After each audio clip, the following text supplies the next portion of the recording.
Well, better than me.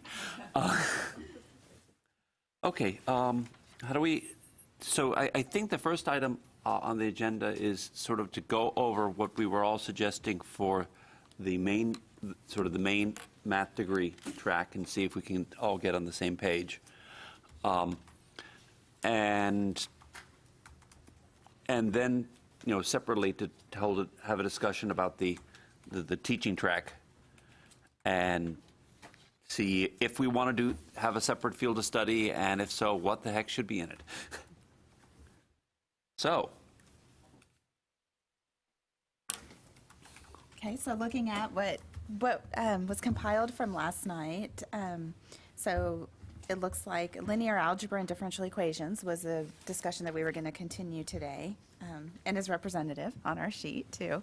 So there's some options for linear algebra and differential equations, putting one or both in, or doing a proposed menu of courses like the linear algebra or differential equations, or quite a few menus of courses. So additional thoughts to add from yesterday's discussion? I just wanted to add, based on what Gary Tomerlin told us yesterday about the OR option, I thought about it, and you know, we had talked about having Cal 1, Cal 2, Cal 3, and then an OR with the differential equations or linear algebra. Just sort of arbitrarily, I kind of made a choice when I submitted mine, was that we would just pick one, because if you have the OR, then you run into all the problems that he was talking about. You know, are you sure? You know, which are you definitely going to accept? Which one are you definitely going to? So you're saying, though, that a student would come in with one, and it's okay that they don't have the other, or vice versa. Although after reading the FOS document that Alan had given us last night, I mean, with all the other documents, I reread it. It seems that that we may be interpreting it incorrectly, in that what it's saying is that the FOS is, we have to accept all those undergraduate lower division courses, but that doesn't mean that each university can require other lower division classes from students. I mean, that's the way I read that one paragraph. I think I sent it to you in my document where I highlighted it at the bottom. So. If a student doesn't complete the entire field of study? No, if the student completes the field of study, what the university is obligated to do is to accept all the lower division courses they took as part of their degree plan.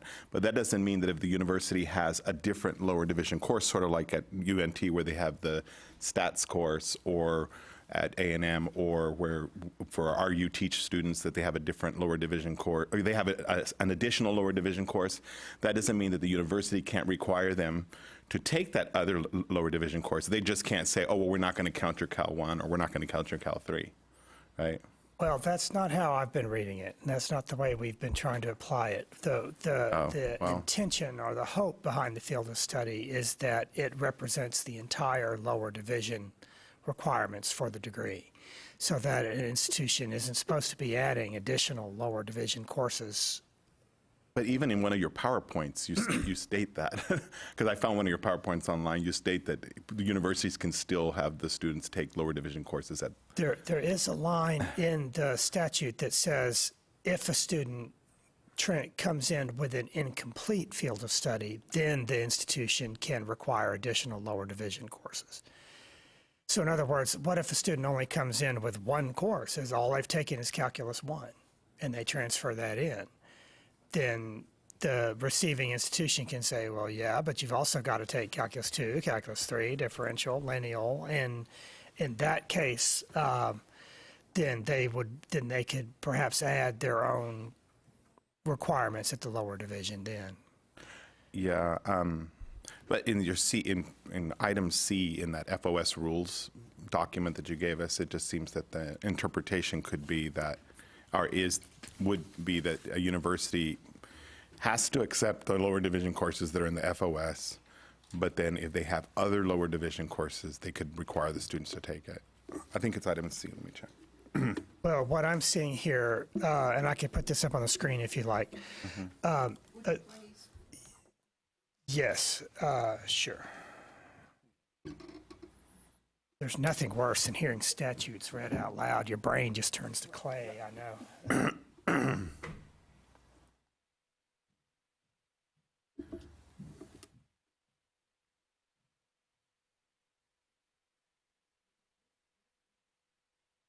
This issue right here is the sticky wicket, right? Yeah, So, yeah. so if we 'cause can resolve this, then we have, right?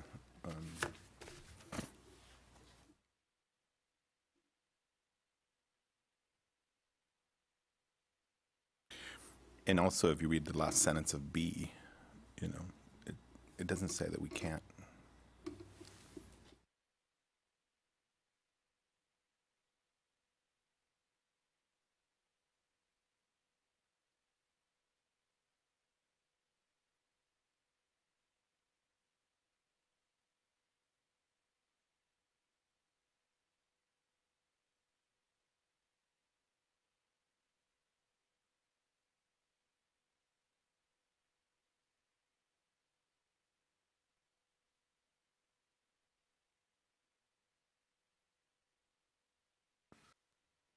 And also in,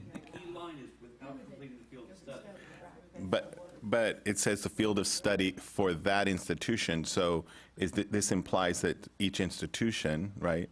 So there's this field of study, right? Yeah.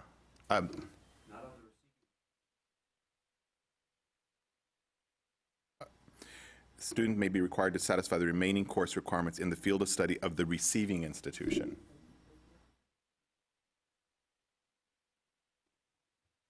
So if your degree program has a certain requirement, then the institution that receives you can require you to. Without, this is all without completing the field of study curriculum.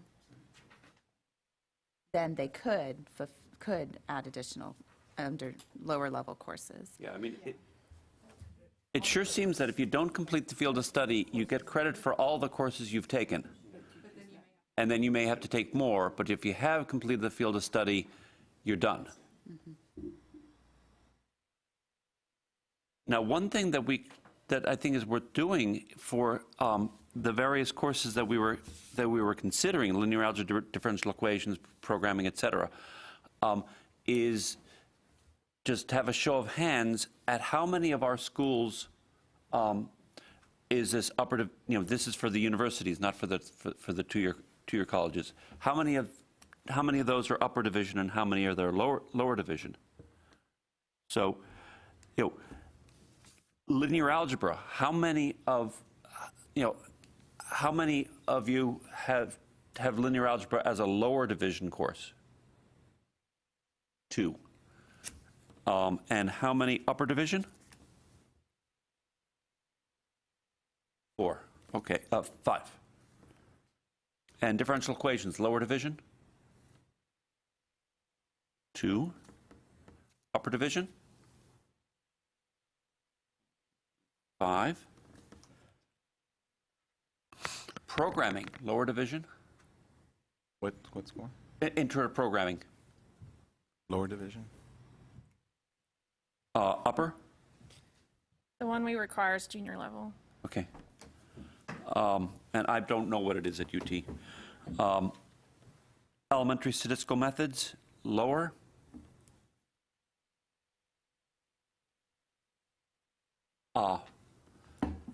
Upper?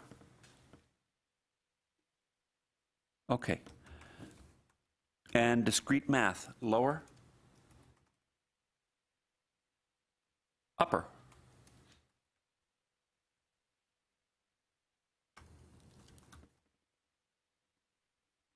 Okay. So, okay, so what we had was for linear algebra and differential equations that, two places have it lower and 5 have it upper. Intro to programming was 4-1. Elementary statistics is lower division across the board, and discrete math is 1 lower, 3 upper. So, Our statistics that we require, that 200 level sequence, it's not elementary statistics. It's introduction to probability and probability distributions, calculus based. right, so you don't want to accept An elementary. an elementary statistics. Right. We don't want to either. Our statistics is an upper-level calculus-based statistics. But we do have the lower one, but we don't require that for a BA or a BS.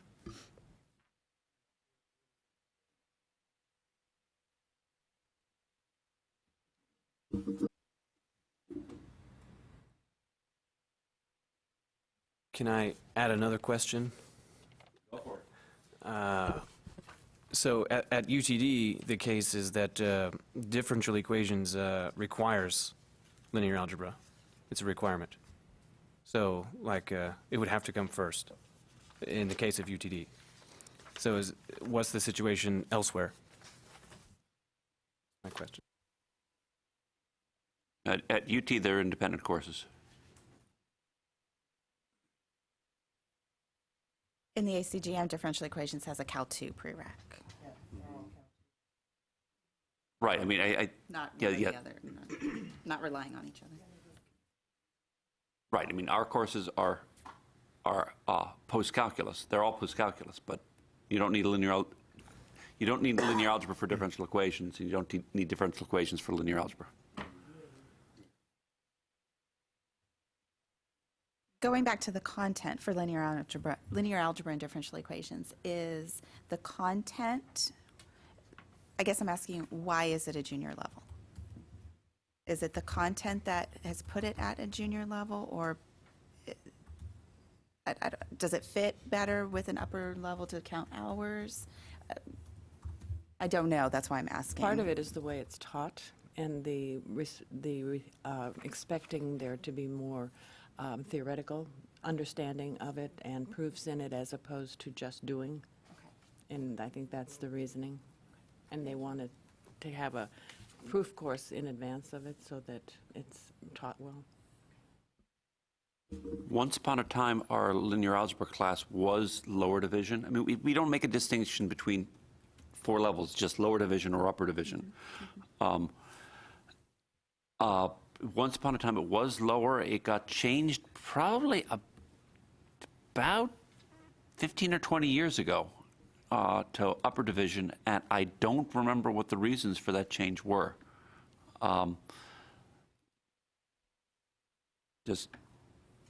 I think it was something bureaucratic that if it's lower division, that maybe for a degree plan you need a certain number of upper division hours, and this made it more convenient for that, or something like that. It was not seriously content based. Yeah, I suspect it's, I mean, I think it might also be driven by engineering too. The requirements for engineering to have certain upper level mathematics courses. But yeah, sort of arbitrary.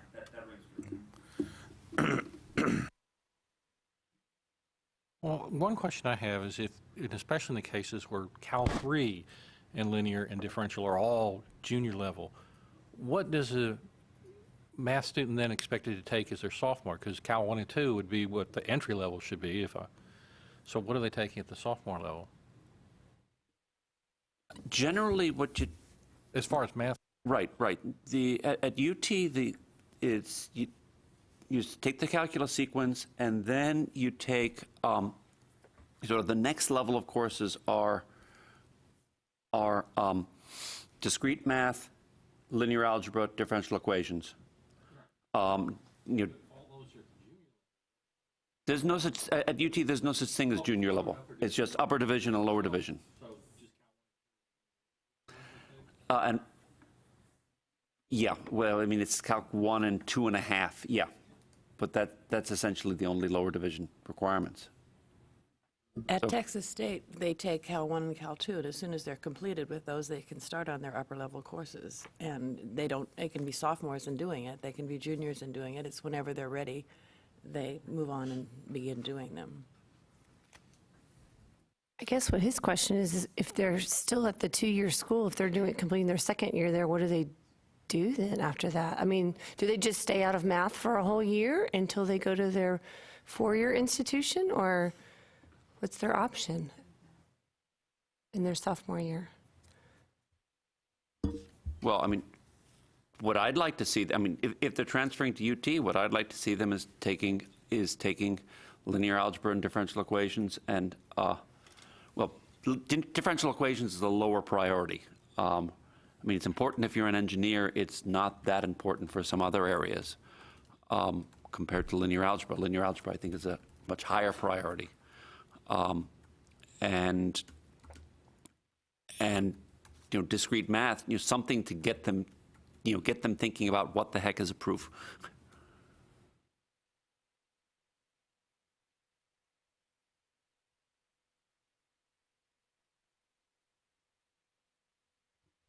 So, but what is the difference if they take it at the community college as opposed to there, since the prerequisite is just successful completion of Calc 2 and 3? So why would we limit them? Because you're saying it's a junior level course, but it's not. But you just said they can take it as a sophomore if they're ready. Well, I think it's the level of mathematical maturity that they have when they're ready to take it. Some of them are sophomores when they take Cal 1 and Cal 2. Some of them are freshmen. And I think that there's a level of proof and a level of understanding theoretically that we try to make sure that is part of the courses, as opposed to just doing computation, that sort of thing. I mean, I was the one who put the menu of take 2 of linear algebra, differential equations, discrete math, or statistics. And what I would want to see from a student that's transferring in is just a general level of mathematical maturity. It's not a specific content model. I don't care whether they take linear algebra at Austin Community College and then differential equations at UT, or the other way around. I just want them coming in having done enough math that they understand what is math. I think the problem with that, though, is if they take linear algebra at a community college and it's a lower division course, then if they transfer to an institution like Texas State, they won't get credit for that, correct? Because yours is an upper division course. Well, yes and no. Okay. Well, we would, in a sense, we would be obligating universities to basically take linear algebra, discrete math, and differential equations and make them lower division courses, right? Unless they want to give students upper level credit for that, but otherwise they'd have to change their course numbering, right? So that this would transfer. So the only reason, so if a student can take any one of those, right, any 2 of those, right, then all 3 of those would have to be considered lower. I mean, would be, if you wanted to make the transfer smooth, right, then they would have to be lower division courses at the universities, so that they transfer in as lower division courses. Well, I think it leaves too much. Yeah, I don't think that I don't see a problem if they're upper division courses and we just happen to choose to give them credit. You know, we don't have to make it lower division so that they get automatic credit. We can just have a policy that says, hey, if you've taken this lower division linear algebra, we'll give you credit for upper division linear algebra. But there will be 4-year institutions that will not give credit. True. And then we've They'll be cost the obligated to, though, right, and then then. we've cost the student, then they'll have to retake it at the 4-year institution, and then it's repeat course content and more Right, but the cost point to is the that student. the point is that the cost for the student isn't that, you know, each institution would not be obligated to make it a lower division course. They would be obligated to either make it a lower division course or to accept it.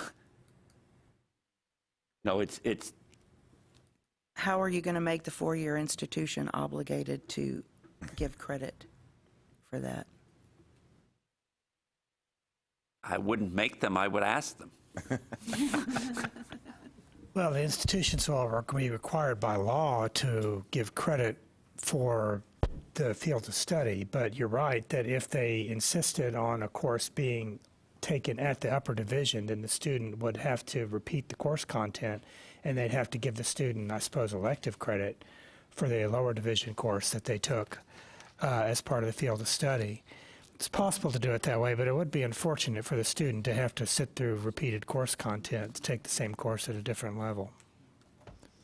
Is it an option where we could change?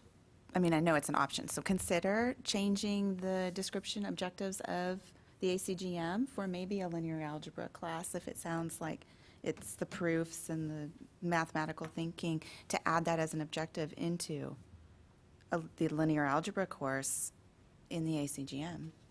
The problem is it's still a lower division course at the community college and an upper division course at many of the four-year institutions. And that's why last night when I was thinking about all this, when I submitted what I would put in a field of study, I left out linear algebra, differential equations, and discrete math exactly because of this issue, and put in the other types of lower division requirements like introduction to programming, statistical probability, and those types of things, because I think that we're just really getting into a transfer issue if we try to make those part of the field of study. I agree, and it's also from our perspective, from the community college, I understand it's going to put my students graduating with 67 hours rather than 60, because they're already going to be one more course because they're going to have to take pre-cal for the majority of my students. And then so, therefore, if we just agree with maybe just staying with Calc 1, 2, and 3, and then put some kind of a laundry list or broad topics, or say institutional can choose if that's an option. Because for me, I would prefer to see if I could list pre-cal down there as one of their options for one of those courses, then understand then that means my guys are not taking extra courses and that are not going to, those hours when they transfer, what are you going to do with them when they transfer in 67 hours? What are you going, how much of it are you going to accept? I just have a concern with not starting a math major with Cal 1. Although we know a lot of our students do need to start in college algebra and pre-cal, Cal 1 is a math major. I don't think any of the four-year institutions are going to accept credit for anything lower than Cal 1. At least not for their major, right? For the major, Right, right, for a of math course. major, they're not. Well, no, we don't accept it, period. Right. Except for like liberal arts. If you want to take pre-calculus and be a liberal arts major, we'll let that satisfy core. You know, we'll give them three units of credit for pre-calc, but it doesn't count for it. Doesn't get them anywhere. Now the problem is real. If we don't put these things in the field of study, then all the places that offer linear algebra and differential equations and programming and statistical methods as lower division classes, suddenly you've got a bunch of students that come in with none of that, and you've got to give them credit for the whole lower division package. And that seems to be a much worse problem Right. So the other way around. So that's why I think it's much more important to put fundamentals of programming or introduction to so looking at this list on the back, some of us called it something different, but 6 of us said, hey, there needs to be some kind of programming in the lower division. And then so if you don't put those things in the field of study, and you put in linear algebra and differential equations and discrete math, and you've got a student transferring in with those things, and then all of a sudden that has to count for everything at the lower division. And where's the programming? Where's the introduction to probability distributions? Where is all that?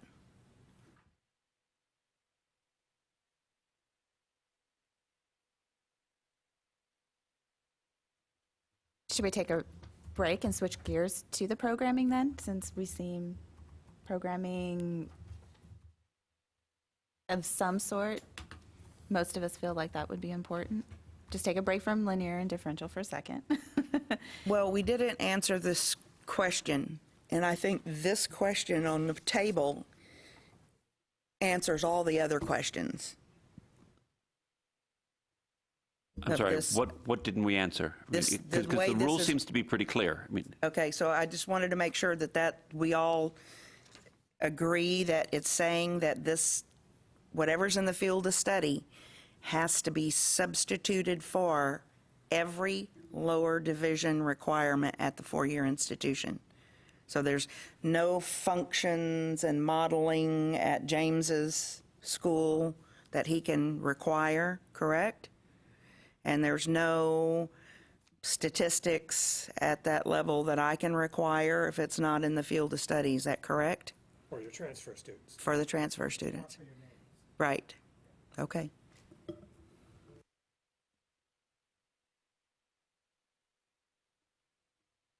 It's unfortunate because it puts the transfer students that's still at a disadvantage if they're not, you know, so they're not like native students then. Well, and we've already done a study in the math department that shows that transfer students, well, and you also confirmed that they transfer, that they complete in much longer time. And so I think this is not preparing them well for their upper division courses.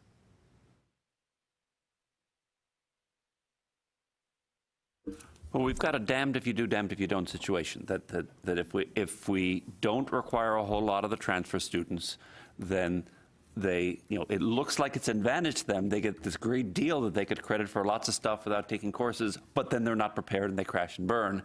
And if we do require a whole lot, then it's, putting up a high hurdle to transfer and get anything. So, and that sort of defeats the purpose of the field of studies. So pick your poison.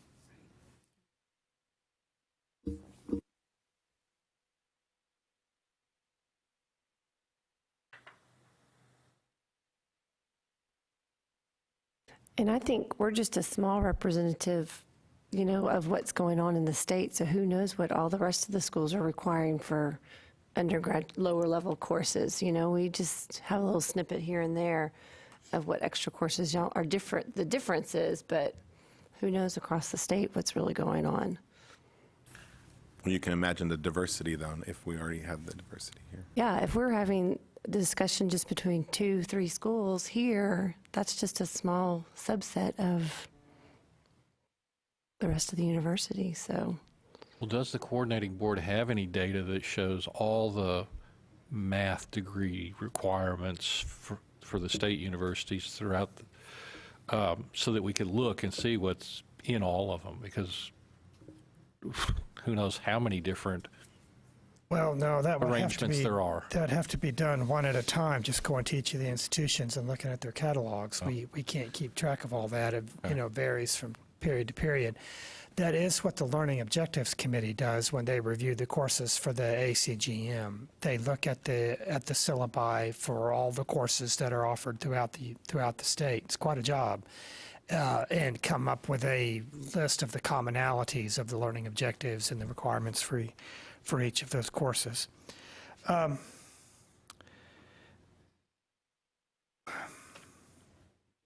got a question about, applicability, which is, most of our schools offer more than one degree option. And if we say adopt a particular field of study for math, can a school turn around and say, oh, you've done the field of study for math, you can be a math major and you've satisfied all the lower division requirements, but you haven't, but not for teaching, because that's a different degree, and for teaching you have to have functions and modeling and a couple of hours of field work, and or are you basically, if we only have one thing for math, does that mean that no matter what kind of math degree somebody wants, we got to take it? Our lower degree requirements are the same for any degree. All of the teaching things are upper level courses. So it would make no difference, whatever we decide, would apply to all three of our degrees.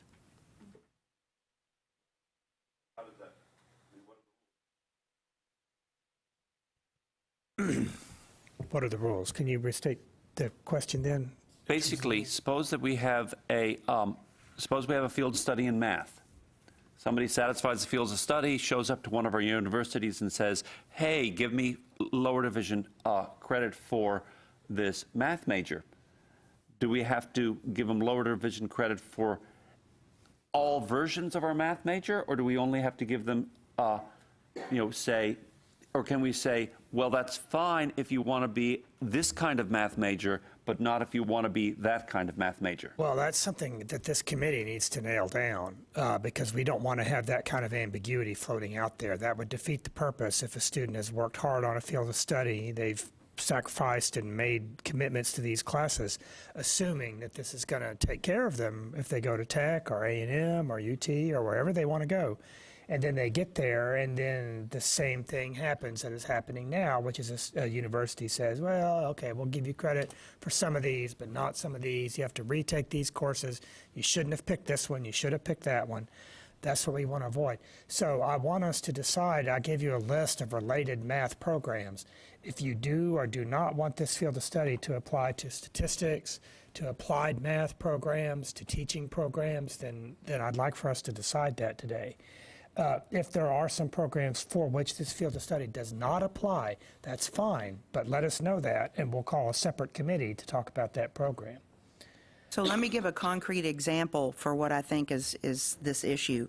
When I went back last night and looked at all these 9, 10 degrees that A&M offers, so there's the BA and the BS, but then the other like 7 degrees are APMS with actuarial emphasis, APMS with biology emphasis, APMS with statistics emphasis, and this is applied mathematical sciences degree. So, and those, like the applied mathematical sciences biology emphasis, there are 4 lower division biology courses that are required for that emphasis, plus 3 chemistries, plus an economics. And so what we want to say is none of our APMS degrees this field of study should apply to.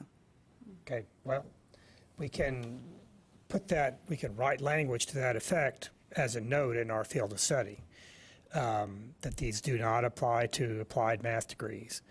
Or we'd have to define, so, or put that in the right terms so that it would apply to all institutions, not just yours. If you call your degree something and another institution calls it something slightly different, we need to be clear. If we can put that in terms of CIP code numbers, even better, because that's even less ambiguity.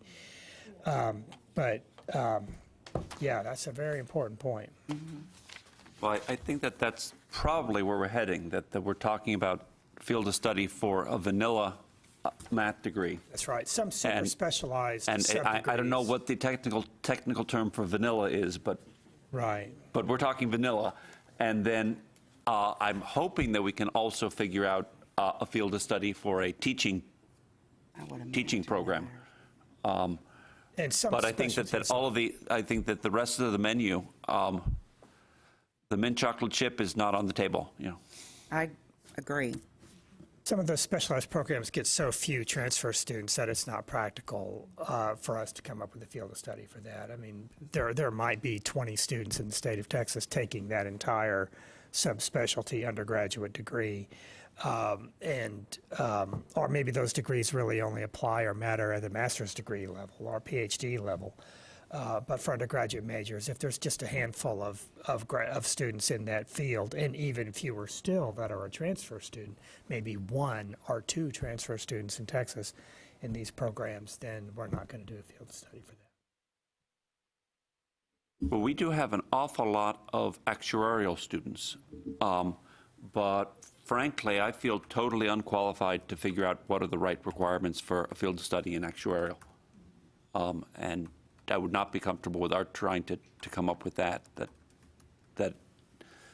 maybe there are enough. I don't know how many transfer students there tend to be and whether that's worth convening another committee, but I don't want us to tackle it.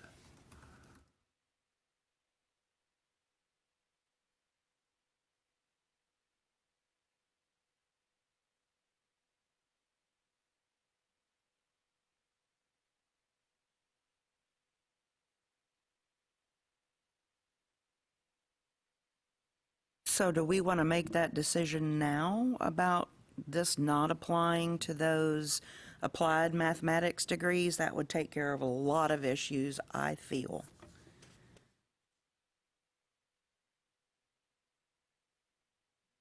that Yes, a or you motion? could wait and decide on the field of So study motion. first, and then decide based on what the field of study is that we've approved, then, what does this or not apply to? Because, as you know, a lot of the distinctions of how subspecialties define themselves happen at the upper division level anyway. So in terms of the lower division courses, if this group decides to only have the 3 calculus courses, then maybe they would apply to absolutely everything. Okay, so let's just get a sense of the meeting that I think Alan's right that we want to define the precise boundaries after we've figured out the field of study, but we can't figure out the field of studies unless we know the rough boundaries. And so are we okay with the idea that we're looking at vanilla math and we're not trying to make other kinds of things? Is that a consensus, or does anybody want to speak? Show of hands, people who agree? If we're looking at CIP codes, the one you're talking about is 27.01. The applied math is 27.03, which is a different CIP code, and maybe we need to decide if, and we've got those lists that were sent, and that maybe that's what we're talking about to start with, is the 27.01 math CIP code.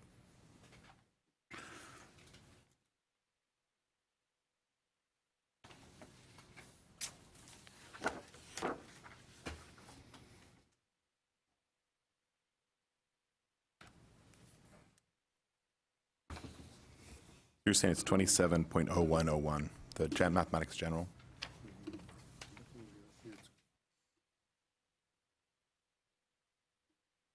Well, I guess I was thinking about all of those that are listed under .01. Okay, so just are probably- 27.01. It's just a matter of upper level courses, I think, for the rest of those. Yeah, but definitely not 2703. No, that's a little bit different Right. volume. And actuarial falls under 2703, so that's, As does And computation. applied math does. I mean, Yeah. that's the whole thing, so. we're not talking 2705, we're not talking 2703, we're just restricting ourselves to 2701. Is that a, okay.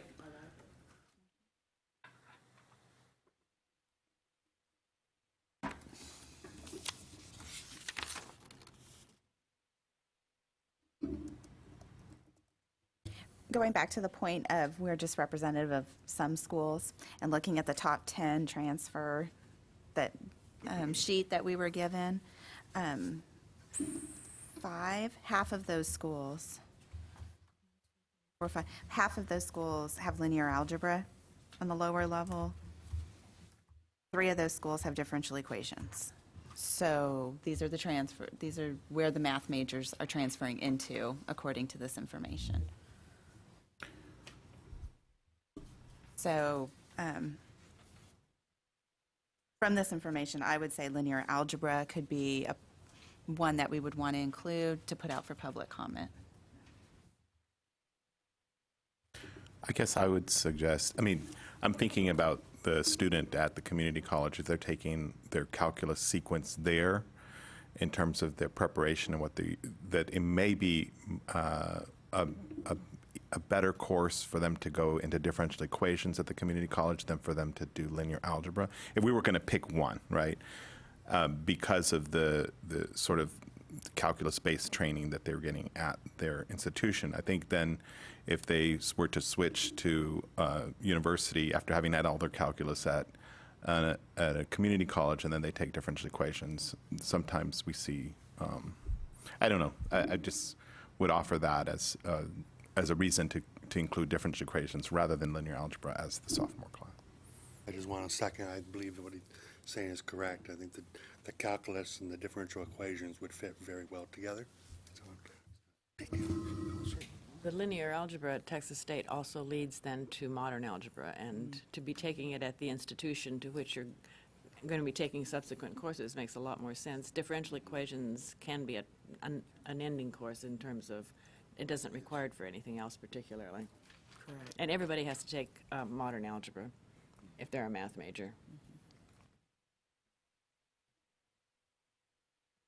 And as a counterpoint to that, UTD linear algebra is required for differential equations, and differential equations uses linear algebra a lot at UTD. Right, at UT Austin, we just reworked our differential equations class so that it has a lot more linear algebra in it, and it naturally leads into the linear algebra class. So, yeah, we're all over the map. Yeah, right. Right, I mean, that this is the trouble with making one-size-fits-all fields of studies, that it's not going to fit everybody.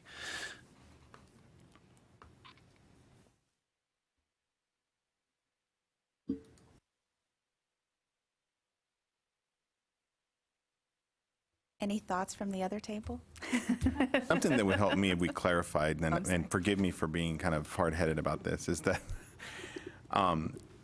if an institute, so I'm just thinking about the impact on institutions, I mean, to make this easy for students, right? And this, the whole point is to make it easy for students to transfer. That if a student, if we include linear algebra, differential equations, or any one of these courses that at certain institutions is offered at an upper division level, right? If we include that in the field of study, they transfer. We're required to give them credit toward their degree, right?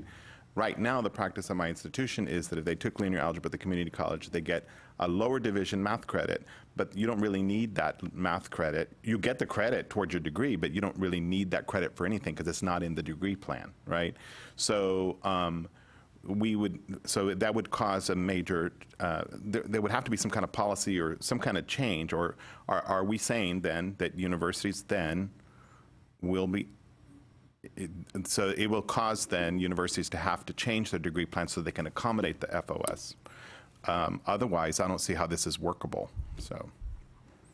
Yeah, I have the same concern because it kind of seems like, just from a counting argument, that you know, if in UTD's case, if we don't include linear algebra and differential equations and preferably the programming course, that basically stuff's going to get bumped off the end, like the last courses that we want our students to take, they're just going to have to be bumped because there's not enough room. They have to be made optional. So I say this cautiously. I think we all have to realize why this FOS is being put in place. We've got students that's transferring to different institutions and spending a lot more money because we all have different requirements. And I think that's important to realize. We all have different requirements. So if there were axioms on which courses you have to take in undergraduate, then some of us are wrong. But I don't think we're wrong. We've just made historical decisions or committee decisions to formulate our lower division and our upper division courses in a certain way. It doesn't mean that's the only way to do it. So I would caution us to be a little flexible with our own degree requirements and saying, linear algebra, when I took it, it was lower division. Now it's upper division in some. There's no right or wrong. It's the way we've structured our curriculum. Historical reasons, personality reasons. So I think one of the things we all have to do is, yeah, we might have to change things in our institutions. Does that mean flipping a discrete math from 3,000 to 2,000? Maybe. Is it such a big deal? Probably not. So I though it is a big deal to students that are transferring in. I've heard these stories all the time, and serving as a physics chair, I feel sorry for these students because they've got to take a lot of darn classes and they never get done on time and they spend a lot of money. So I think part of what we need to do is just is always remind ourselves there's a reason we're here today is it's the students who are having to take a lot of classes that they didn't think they had to take. So maybe a little flexibility around the edges might be reasonable for us. So, as I said, I say that cautiously, but I also have $1 I'm paying for college. and I've seen inflexible programs. Now, I will give A&M a shout out. She transferred from University of Washington A&M, and A&M is very good to her. But there are programs across the state and across the country that are really horrible to students, and it's not quite fair. So I encourage us to keep that in the back of our mind is, we can tinker around the edges because, these weren't tablets handed down that the curriculum has to be formulated the way they are at our particular institutions. Well, and I know I talked to my chair last night, and he was fine with moving linear down and our programming down. So, he was, able to see that. And we also have Cal 3 as a junior, and he said we can do it because he's like, well, we probably need to go back and look at that. It's been forever. So yeah. I guess and I hear you, right? I mean, I think that that institutions can reevaluate that and to accommodate the FOS. What I find sort of illogical, right, is that you're offering something at a junior level, right, and then you're going to offer the same course, same content, and then now you're labeling it a sophomore level, lower division course. I know some of those decisions were arbitrary, but it feels wrong, right? That all of a sudden now we're going to just label this lower division. And again, some of that was what's to the difference fit in the in mathematical depth of the course? It has no difference. It could have been offered either place. It was because as you drew your curriculum map, where are you going to put that one? Well, I just would reemphasize that, the choices, for things that we put into this FOS, the choices for your schools is not, they're not being forced to change the numbering to make them lower division. There really are three options. That one is to, make them lower division and automatically accept them. The other is keep them upper division but have a general policy that you accept them. And the third is to be obnoxious and not go along with the system. And say, hey, it's upper division, we're outside the rules, thumb your fingers at the rest of the world. And we don't recommend the third option, but but it isn't railroading the four-year universities that you must go in a particular way. That if they've got particularly strong reasons for not going along, they have the option of doing that. And the other thing is that when it comes to policies for accepting things, sometimes it depends on your relationship with the two-year institutions. That I know that at UT that we get a lot of transfers. Most of our transfers are from Austin Community College, and we know ACC. We trust ACC. So if somebody comes in from ACC with various math courses, we say, oh yeah, we're confident that those were taught well. We're happy to give you credit. If you come in from a place halfway across the state that we've never heard of, yeah, we might be a little bit more reticent. Right. The coordinating board website has got data, and I printed out for you some of it, of exactly where your math majors are coming from. At the four-year institutions, we can drill down and see exactly how many of your math majors come from which college, and it makes a great deal of sense for each department mathematics included, to get in touch with your most frequent college transfer partner institutions and work these kinds of issues out.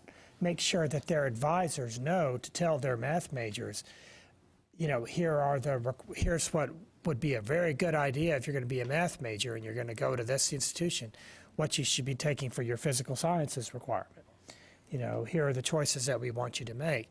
Or they could say that, you know, this course is in the field of study, but this institution offers this course at the upper division level. You might want to supplement your knowledge, you know, for here's what else that A&M is teaching for differential equations that isn't included in our lower division level class. We recommend that you bone up on this material, you know, and pass an equivalency exam when you get there. Or I don't know. Just, you know, that information is also very helpful for students, but it's not a great mystery where your transfer students are coming from. That's an answerable question.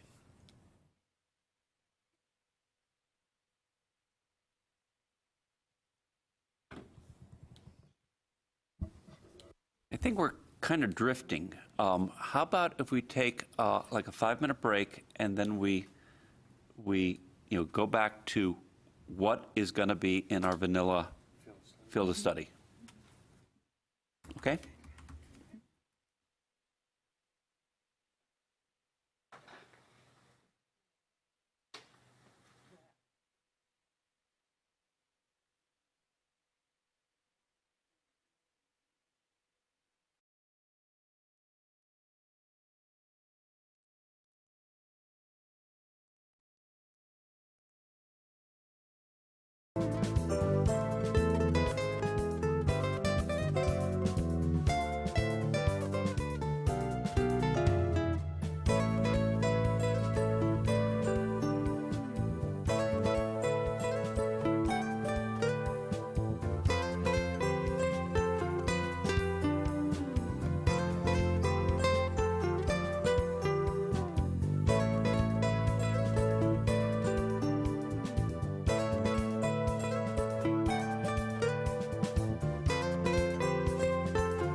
Actually, I'm going to start saying something before Alan gets back, which is I want to lay out the essential difficulty here, and I want to do it in the context of linear algebra, but the issue is really the same for linear algebra, for differential equations, and perhaps for a couple of other subjects.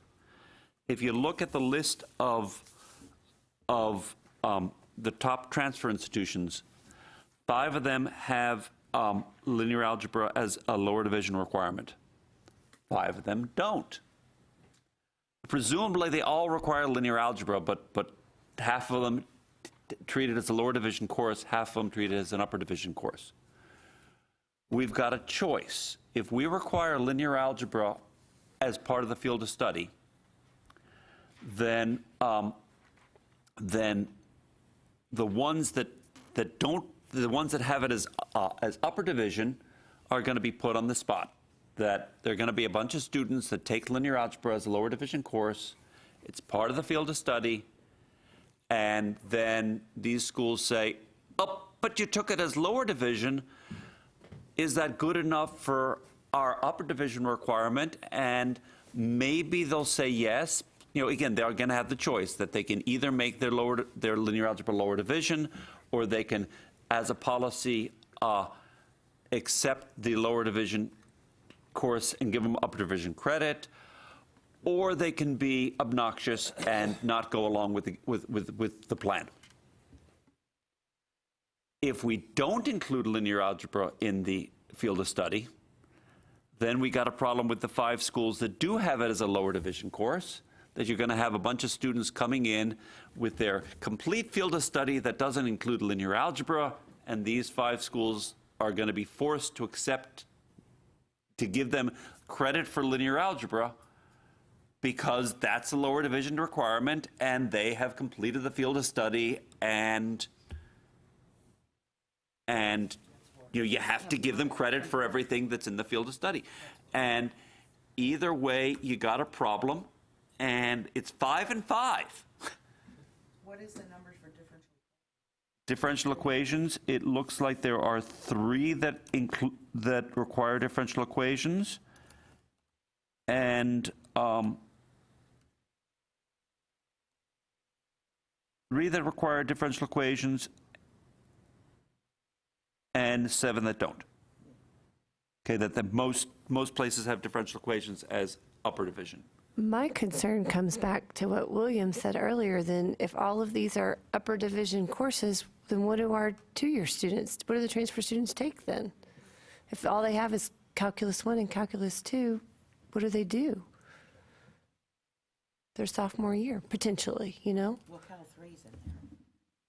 Oh, well, But I guess they still have an extra semester there that they have nothing to do or nothing to take. So, I mean, but I think we need some discussion of which is worse, the damned if you do or the damned if you don't. Another matter is that suppose, for sake of argument, that we say that the option where I'm losing track. What I want to say is that suppose we make a choice. When does that come into force? Would be, well, let's see. If we, be fall,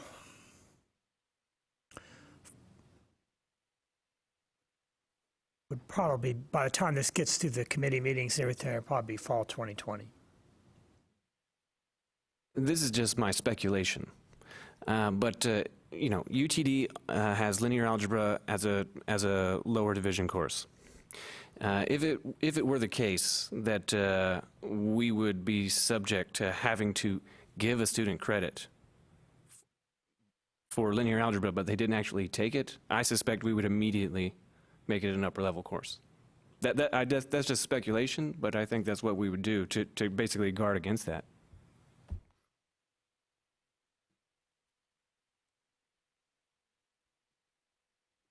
I guess you could certainly do that, but you would still have to give them credit for the lower division linear algebra somewhere in your degree plan, right? Because you're required, it has to count toward their degree. Yeah. Well, no, that would be the if we don't include linear algebra. So if we don't include linear algebra, then students then any place that has linear algebra currently as a lower division course is going to be freaked out saying, we're going to have students coming in without linear algebra and we got to give them linear algebra credit. And the escape valve is to make it an upper division course. Flip side, if we do include linear algebra as part of the field of study, then there's going to be pressure. I don't see it as being a big pressure, but there's going to be pressure for places that have it as upper division to make it lower division. That's just if we want to really be smoothly integrating. I think I would expect that a place like UT would say, it's not that big numbers. We're just going to keep doing what we're doing, and and the students who come in with this lower division linear algebra, we'll just give them credit for upper division linear algebra. It's not that big a deal. But so in both cases, there's going to be a couple years for institutions to adjust. But the question is, which adjustment is harder? And no matter what we do, some 5 of the 10 schools are going to be on the wrong side of the dividing line, and which is more dangerous, and where do we want to go? And I pose this as a question of linear algebra, but we're going to have the exact same question for differential equations, and possibly for programming and the rest. So I thought we could just settle it for linear algebra, and then that would at least give us a sense of how we like to approach things that we can use to clear up the rest of the agenda. So I feel it is more egregious to leave it off, and that pressure then falls to the student, right? Because then they come in, and if it's a lower division course, they automatically get credit, and then they're talk about ill prepared. Mm-hmm. I think it is less egregious for that pressure to fall to the institution, and they'll have to, just give credit for it or adjust their curriculum somehow. Other opinions?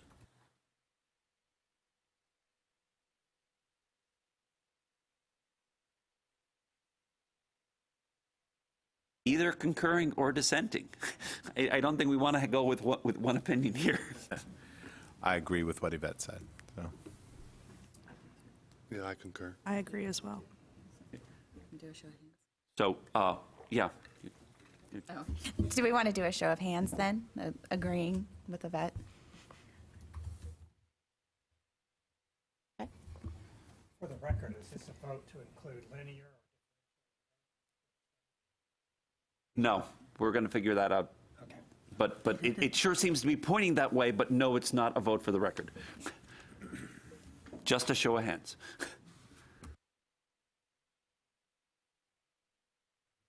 Then I think we should make linear algebra an upper level course, is what I think if we're going to talk about a vote. If we want to do differential equations and Cal 3 as lower level in the field of study, Texas State doesn't do that, but we're going to make adjustments no matter what this group decides. We're going to have to figure out some way to deal with whatever it is, and we'll do that.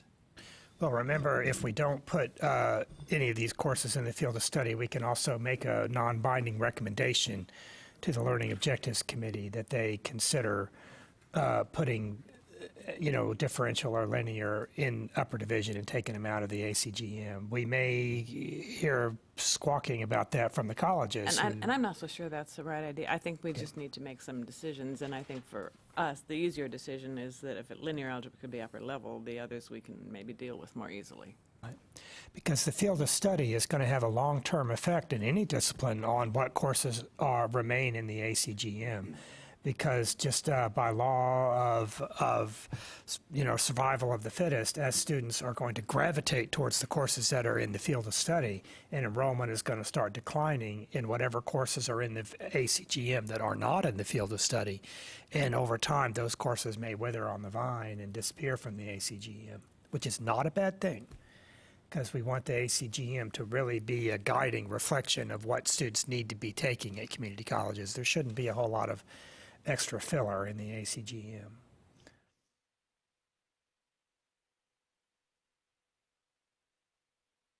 So even though we did not just have a vote on whether to put linear algebra in the field of study, it sounds like that's the direction we're going, which sort of is the opposite of what we just heard from Sharon. So I'm not sure how to go with this. I'd like to make a motion that we include linear algebra in the field of study. Is there a second? I second. Discussion? Or have we already beaten this to death? So we would just say linear algebra and not DE? Or No, DE is a separate issue. D is a separate issue Haven't then. got to DE Okay, yet. just want to make sure. So we're not taking up differential equations. We're not taking up computing. We're not taking up statistics. This motion just concerned linear algebra. So What about the or option? Is that, because you've mentioned that before. So is that another one we'll discuss? And okay, this sounds like discussion. How do you feel about the or option? I'm okay with that, but I just, in other words, is this proposal just one, or is? The proposal is just one. It's Okay. not an or. It's, at least as I understand it, it's just to put linear algebra on the field of study. And I specifically don't think or in the case of linear algebra and differential equations is okay, mainly because on the advice of the gentleman yesterday, who's not here, he seemed to say that an or means that we consider these courses to be equivalent. And I don't think linear algebra and differential Well, equations I are don't think that's equivalent. quite what he said. He said, or is if you're equally happy with both of them. Not to say that they're the same thing. That from my point of view, they're equivalent because they both show a certain level of mathematical maturity, even though they're completely different courses. Now, so for purposes of UT, I would be perfectly happy with an or, but that doesn't deal with the five universities that have them as lower division courses. So for their sake, I agree, we need to just put linear algebra in, period. But from the UT's perspective, or would work just fine. And from UTD's, it wouldn't for the exact reasons. Right.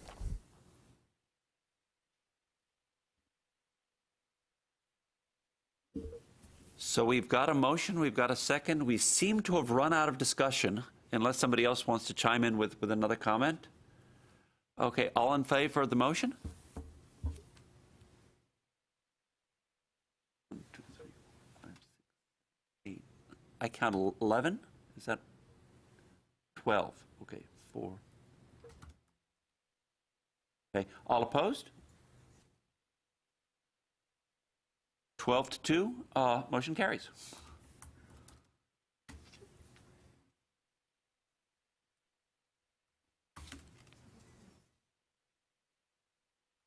Okay, let's take up differential equations next, because differential equations, on the one hand, it has fewer institutions that offer it as a lower level, so that there's less of an institutional need to include it. On the other hand, I got the sense that more people here thought of differential equations as yeah, that's absolutely got to be part of the preparation than linear algebra. Now, I personally feel the other way around, but the sense of the meeting seemed to be that way. So, what do we want to do with differential equations? Just by way of discussion, UTD differential equations depends on linear algebra, but no other 2000 level courses directly anyhow. Well, besides calculus, but we've settled that.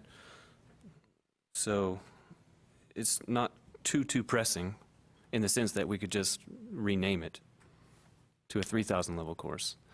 But, I mean, we essentially would have to rename it because otherwise it's 2000 right now. So at a junior college, because I think Jennifer kept mentioning that, so would they, if we had included that, then that would be forcing them to take DE at the same time as linear, right? Is that kind of how, like if you did the 2-year plan, you know how you brought up, like if you had, they do Cal 1, Cal 2, Cal 3, and then their last semester, well, now we have linear. So do you see that as feasible, not feasible, or? Typically at our school, they take differential equations and Calc 3 at the same time.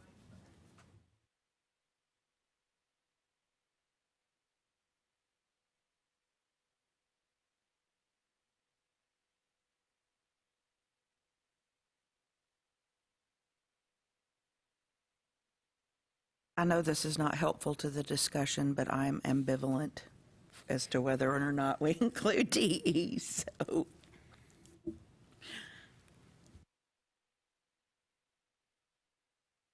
Somebody want to put a motion on the table so we can formally discuss it?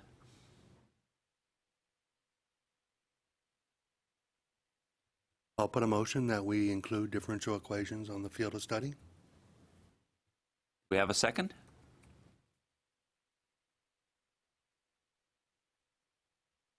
Going once. Nobody wants to second it? I'll second the motion. Okay. Okay, we got a motion and a second. Let's talk about this. Can you speak to why you think it's a good idea? Well, again, going back to what James said, I think the way differential equations connects with the calculus sequence, that would just be, you know, most of our engineers are going to take it. Of course, that's for engineering. But it just seems that that's just a natural, it's almost like a Calc 4 going along with the calculus sequence.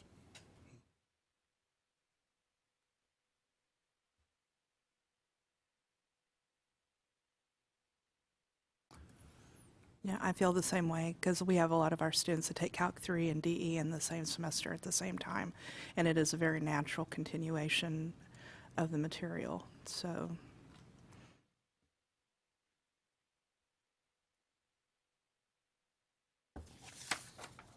Now, overnight, it seemed that there was very strong support for differential equations, that there were,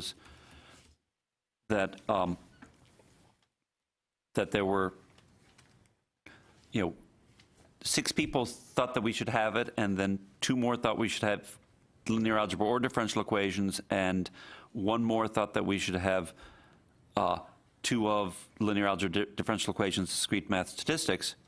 So there seemed to be pretty strong support for having differential equations in there somewhere. And today we've got, it took a while to get a second for the motion. Have people changed their minds, or are people just sort of shell-shocked? Just based on our discussion, I've sort of changed my mind about how I feel about it. Okay, could you explain? Well, I'm thinking about the student, right? And so this whole, you know, if you the statistics that, or the data that you shared with us about the transferring institutions, and if only 3 of them require differential equations, right? Then if we require differential equations in the field of study, we're, you know, there seems to be a sort of disconnect there. While I agree with them about the flow of the mathematics for the student, this, you know, they can, I think if I had to choose at this point based on our discussion, I would choose linear algebra over differential equations as their 4th course, if we were thinking only 4 courses.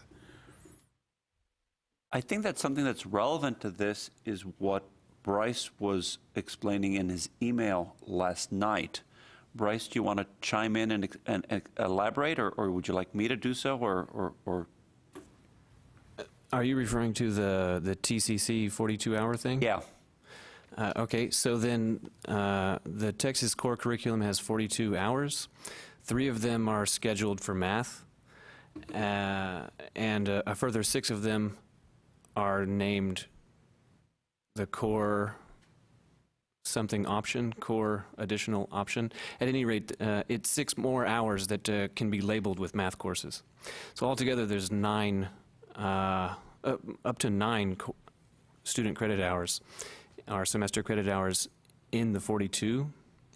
And my question in my email last night, in the end, was essentially how much can we encroach on that? How much can we take into those 42? And what, can we take even? I didn't really fully understand all the rules. And it's, You're talking about the 090 designation? Yeah, that's the one that they're allowing Right. more flexibility. right, and I think the upshot was that we could have as many as 27 hours in our field of study, and students could still pull that off with a 60-hour associate's degree by putting 3 of those hours,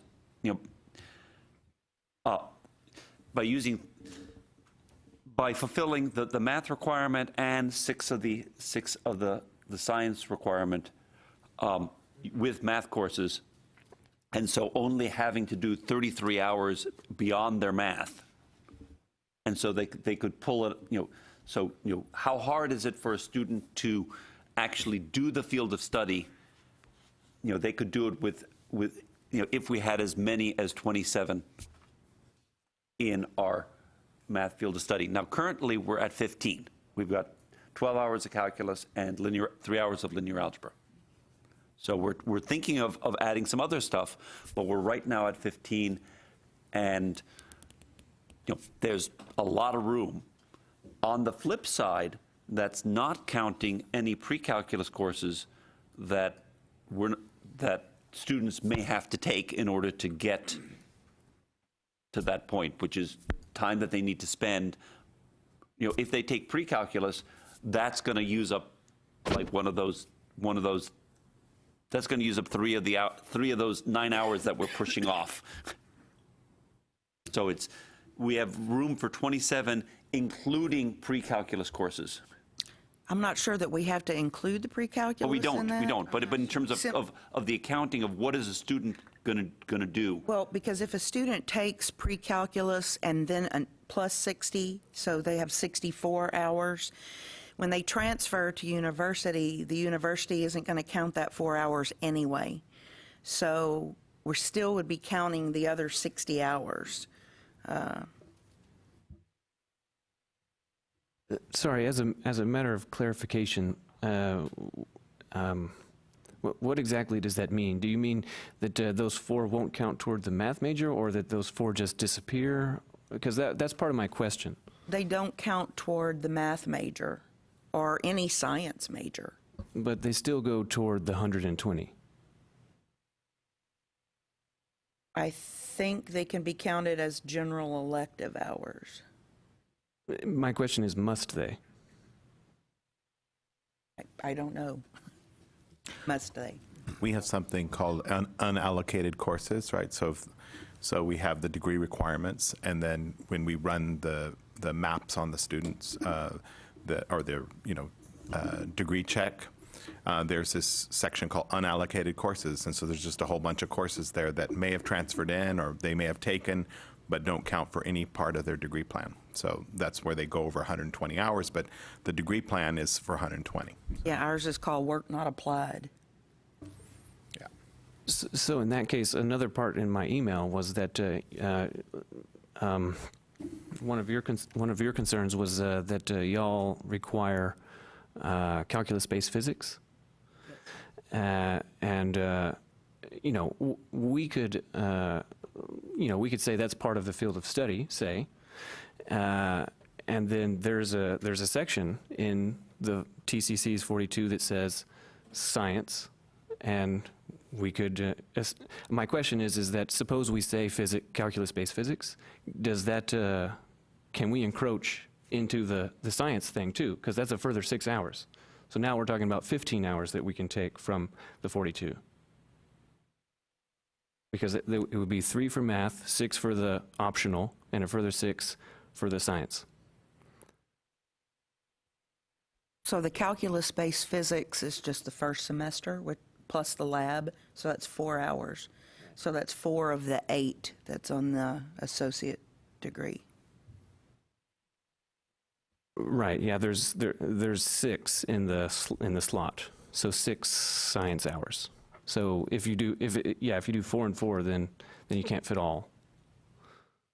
Some of those 6 hours in terms of the core 90, understand our institution has already allocated those as different other items. And each institution, if I'm understanding correctly, is allowed to do that. So ours are not free to use for something else. I agree. I was just trying to think of what ours were, and we don't have additional math hours included in that core 90. Ours are broken up as for other areas. Yeah, as another area for communication, and then another one is for language, philosophy, and culture. So they're not free, I mean, for us to be able to allocate to use for additional math classes. Each of the schools have designated what they want to use their core 90 hours as, not just here's 6 additional hours. They're already kind of, you can choose from these specific courses. And just as a point of clarification to make sure I understand, I'll ask the knowledgeable person, the one who surely knows the authority. You're going to ask the guy with the tie. Yeah. So if I understand my colleagues right, they're saying that the receiving institution has no say over the 42, only the sending? Well, that's right, because of a student, I mean, if they're core complete, it's transferable to any public institution as a completed block. So any receiving institution is required by law to accept a completed core curriculum done at any college. That answers that. So for clarification purposes, when I'm looking at this AS general degree requirements and I see natural sciences 8 hours, we cannot, in the field of study, so if we wanted to include calculus-based physics, that would not count in there? Yes, yes, we can do that and it would count. Yeah, the courses can easily double dip in the field of study and towards the core curriculum. Okay. Yeah. Okay. So if you feel strongly that math students need physics, then we can specify that in our field of study, and students will hopefully have the good sense to take that as their core curriculum Science. option. Okay. If they don't, if they decide to take biology instead or psychology just because they're interested in it, that's fine. But then that student will also still have to take physics as part of the mathematics field of study. Okay, thank you. And keep in mind that not every college in Texas offers every possible course. So if a college doesn't offer a course for that core curriculum option, then the student will be transferring in with an incomplete field of study and will have to take it, in their junior and senior year. But does it have to be in the FOS? Can you just not list that in your core? That it has to, that's an option for your students to take, and that they would be recommended and advised to take it? I don't know that it has to be in the FOS. It just does have to be listed in your core for that component. So the BA requires 12 hours of science. 4 of those are calculus-based physics, and then whatever the other 2 they choose. The BS requires 16 hours of science, 1 semester of the calculus-based physics, and 3 whatevers.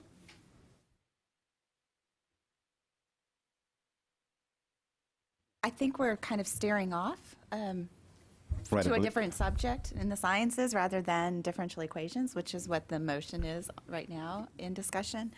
Is there any other discussion specifically for differential equations? I just want to make the comment about the transfers. I know we're talking about the top 10 schools, but there's a whole lot of schools that were getting transfers, just happened to be below 5, so it might have been 4 and 3 that we're not looking at as well. So when we say 3 out of the 10, well, that's just one picture.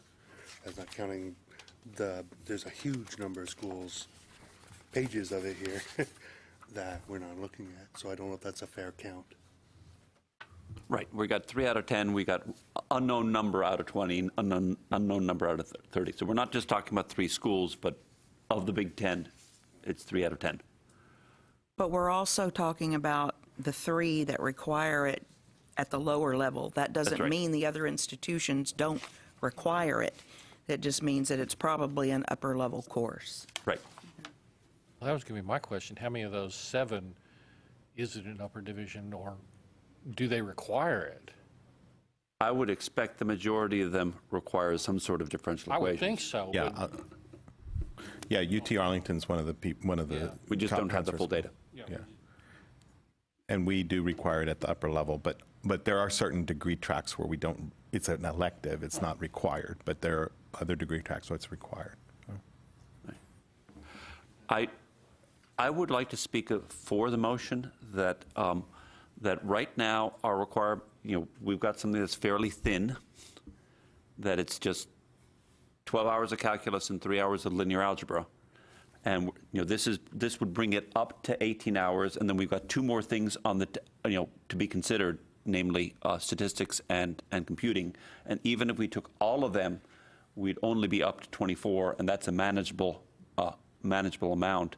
And I'm more afraid of our having too thin a field of study and schools being, getting unprepared students and having to give them credit than I'm afraid of having an overly burdensome field of study. So anyway, that's just my opinion.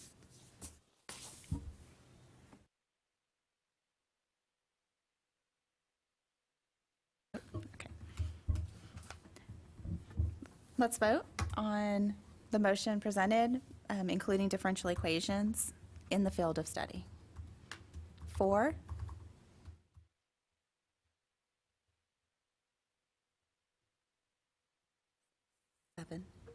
Seven, 4. Against? 4 against. Actually, Did I miscount? let's do that again, just to make Oh, sure I'm that we sorry. got the count right. I Okay. think you probably got it right, but Okay. 4, the differential equations.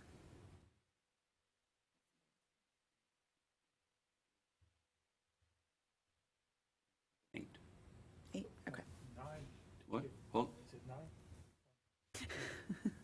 1, 2, 3, 4. 8. 8, okay. And against? Yeah. 4. 4. Okay.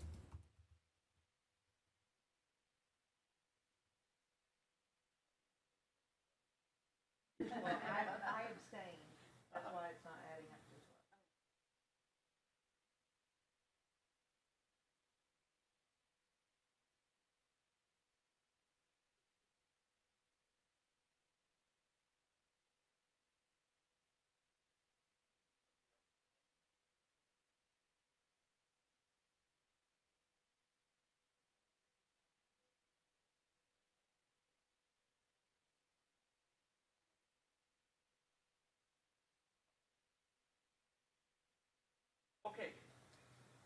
So that's a decision. Next, do we want to take up statistics, computing, or both of them together? Not together. Yeah, not together. I would Lorenzo- prefer not having statistics as a lower level course, and I would include computer science as a lower level course. I have a question, though. I don't think did we ever formally have a motion that Cal 1, Cal 2, and Cal 3 would be in the field of study? Did we have a motion and vote? Got a formal voting motion. motion, it just seemed to be a It just, It was a consensus, so we don't need a motion. Okay, I just wanted to make clear, because I'm taking. wouldn't I'm hurt to have a trying motion. take You some want to make a notes. motion to include Calc 1, 2, and 3? Sure. So I'll You move. have a second? Second. Any discussion? Going once, twice? Clarification that this is the 4 semester Yes. credit hour versions of all 3 of the calc courses. Okay. All in favor? All opposed? 1. Okay. Okay, so that's settled. We've got 12 hours of calculus, linear algebra, differential equations. Do we want to do computing next? Okay. Somebody speak to the idea of including computing and what that would entail and so on and so forth. And I'll also make a mo- which exact do we course we're want- talking about here, because there are several computer courses. And whether we want to say one of these, or do we want to specify a specific course? So do you want a motion, or do you want a discussion point here? Let's discuss informally for a bit, and then we can make a motion. So I would argue for having a computing course, as most of us have commented, is absolutely essential in modern mathematics and certainly in a career. I would suggest we have selections, so have some options of the computing course. And I think that'll work well with the different offerings at the universities. And it's probably a good idea to look at it as sort of an experiment as well. Languages change pretty quickly. So we've heard, Python is the language of the day right now. It wasn't too long ago in statistics, it was R, but it's now becoming Python. So I think if we allow some flexibility, that will ultimately work to the students' benefit.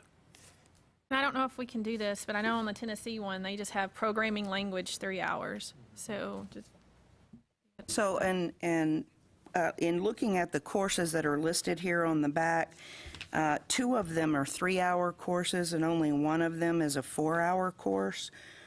We require a 4-hour course. I don't know if, so if a student, let's say it's not, well, let's just say somebody was going to transfer in a computer science course and they took it, it was 3 hours, we require 4 hours, they wouldn't normally get credit for that because they would be an hour short. Same as taking calculus 1, 2, and 3 in the 3-hour version when the 4-hour version is required. So I think we need to consider whether we're asking students to take a 3-hour computer science course or a 4-hour computer science course, because that messes with the hours. And for institutions who require 3 hours, a 4-hour one certainly will fit in there. Yeah. Alan, can we put the computer science ACGM options on the screen? Because there are some with that 3-hour and some with 4-hour, and probably some that are more applicable than others. I would recommend making it a 3-hour requirement because I suspect that those are the more common courses that are available, and that for the institutions that have a 4-hour requirement, it's not that big a burden to just accept the 3-hour course in place of the 4-hour course. But that's easy for me to say. Well, Texas State moved from a 3-hour course to a 4-hour course because they felt like it was a stronger, More rigorous. yes. And UTD had a programming requirement that could have been serviced by computer science. Then we introduced one that's specifically for math folks, and that's been quite successful. So there's a difference. For anyone who knows programming, it might be more useful for someone to learn Python or MATLAB than, say, C these days. It's not that C is there's anything wrong with it. It's just some things are just more useful than others. I'm opposed to 1301 right off the bat. In scanning the ACGM, there isn't a specific programming language from what I saw in scanning. Well, 1301. Well, yes, no. 1301 was about spreadsheets and Word, and yeah, that's. Right, that's like computer literacy or something. Yeah.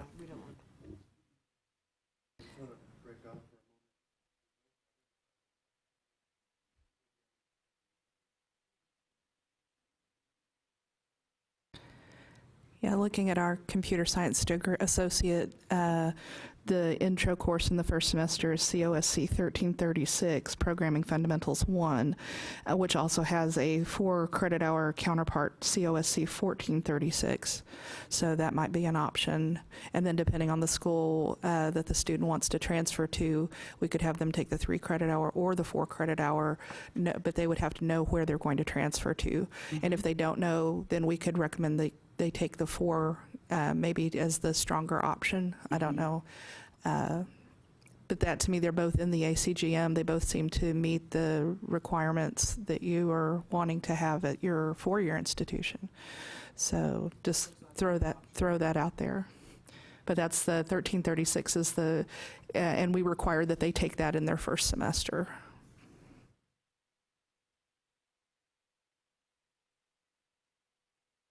I have a general question for everyone.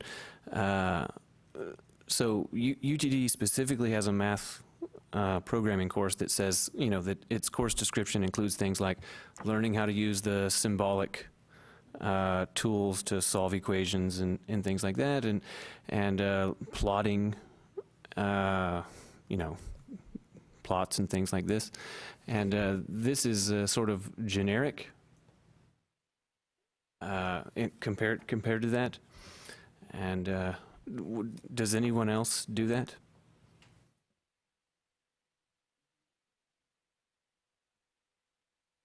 Can we go down and look at this, what is it, 1428 or up, I guess, was someone's suggestion. I didn't see it in the ACGM. Oh, okay. 1428 is the Texas, Oh, okay. which I think is more 1436. Okay, so that is 1436, okay.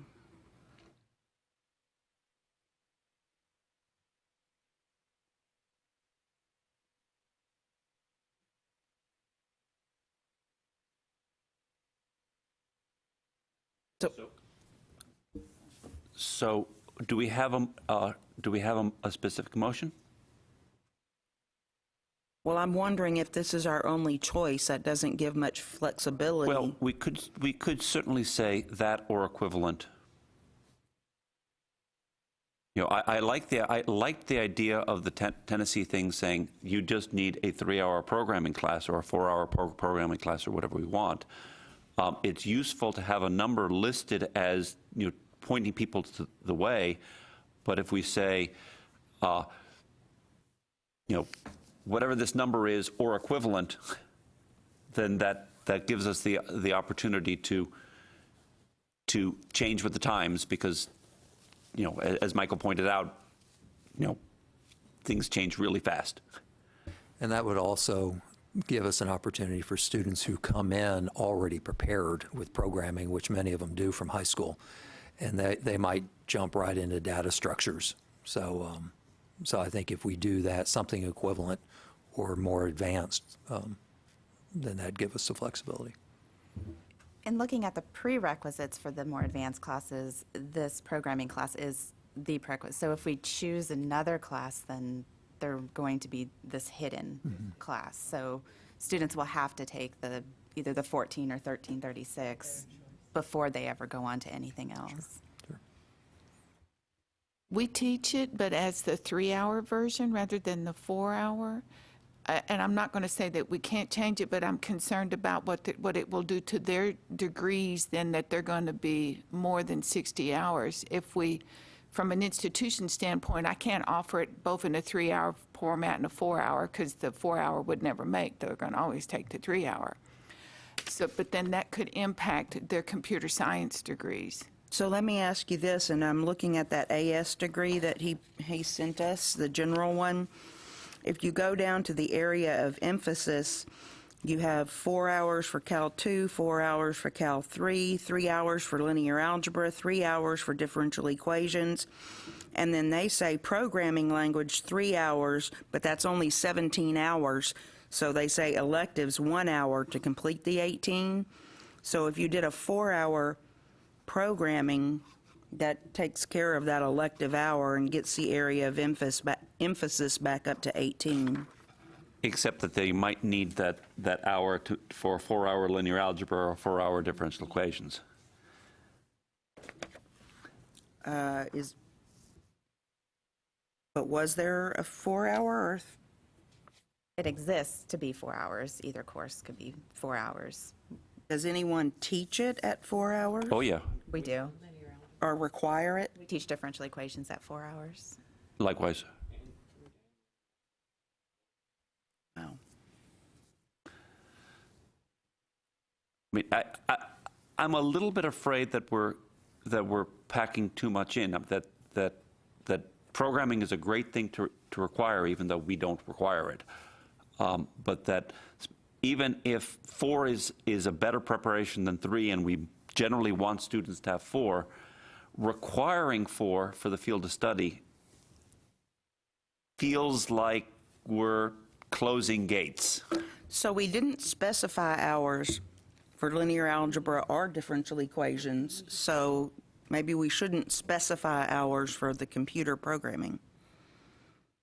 And they just need to know in the institution that they're going to whether linear algebra, differential equations, and computer science is 3 or 4 hours.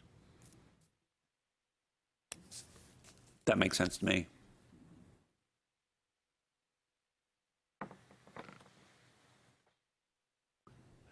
So I forgot, did somebody make a motion? No, we were still discussing, but I'll make the motion. Please do. So I make the motion that we include a course equivalent or more advanced to programming fundamentals, which is COSC 1336 in the field of study. A second. Do we have any further discussion of this?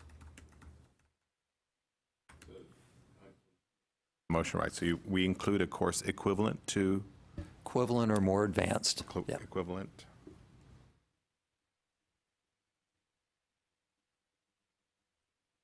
Than COSC 1336. Correct.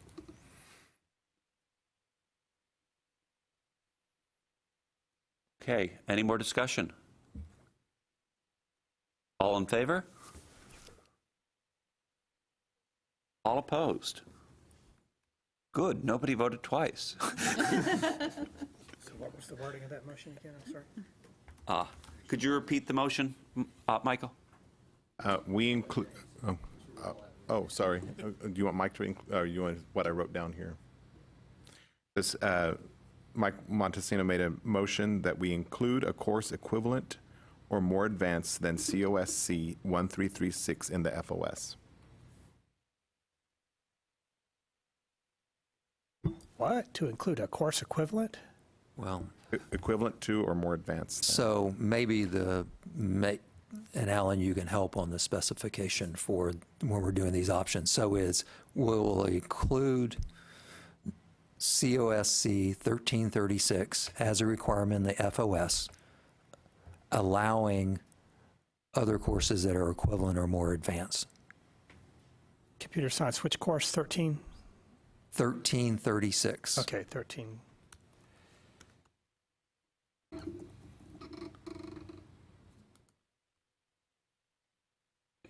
And that brings us to statistics. Wait. Okay. To include computer science 1336 or a course more equivalent? Or a course equivalent or more advanced. Would you simply say include a course that requires 1336 as a prereq that we would count? So any computer science course? Any COSC? Because I'm not sure that students and institutions are going to know what we mean by any course more advanced. I mean, does that? Or a course requiring the prerequisite of 1336, then that would be a more advanced course. Do all courses in COSC require The more advanced. 1336? The more advanced will. At Texas State, we require 2 for the applied math, and the second one requires the first one, which is 1336, or actually at Texas State it's 1428, but it does require that as a prereq. Yeah, and at Because UC, I think we're going to need to list those courses in the field of study. We can't just let students flip through the ACGM and, see which courses require that. We're going to have to specify which courses. So we'll have to put it down as a menu. Let's say, and one of the following computer science courses: COSC 1336, 1436, blah, blah, blah, blah, blah, blah. Is that what we're content doing? Okay. I think so. Okay, can someone, just to be clear, so to put this on the public record, can someone read out to me what those courses are?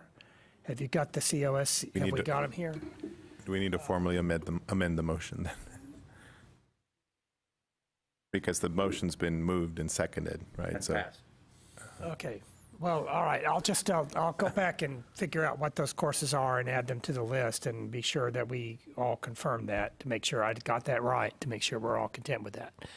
Because that's going to be programming languages, it's going to be C++, it's going to be other courses like that, right? And we're okay with that. Okay. The ACGM doesn't specify a specific programming language either. Okay, and are we talking about the 3-hour or the 4-hour version? The 3-hour version? Because that's what 1336 is, right? Mm-hmm. If a student takes a 4-hour version, then we're okay with that too. Okay. Well, no, they have to go back and then take the 3-hour version.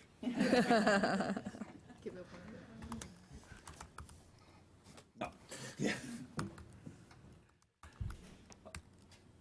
Okay, which brings us to statistics. Just to clarify, we're now up to requiring 21 hours in our field of study. Okay, so what do we want to require in the way of statistics? Some person who is pushing for statistics, please speak up. I think that the statistics listed in the ACGM that would be robust enough is scheduled for deletion. So I'm not sure what to do with that. yeah, and I would say that any statistics that we include, I think, should be a calculus statistics, not Right. a. And that's the one that's scheduled for deletion. So I'd like to ask why. Why is that being deleted?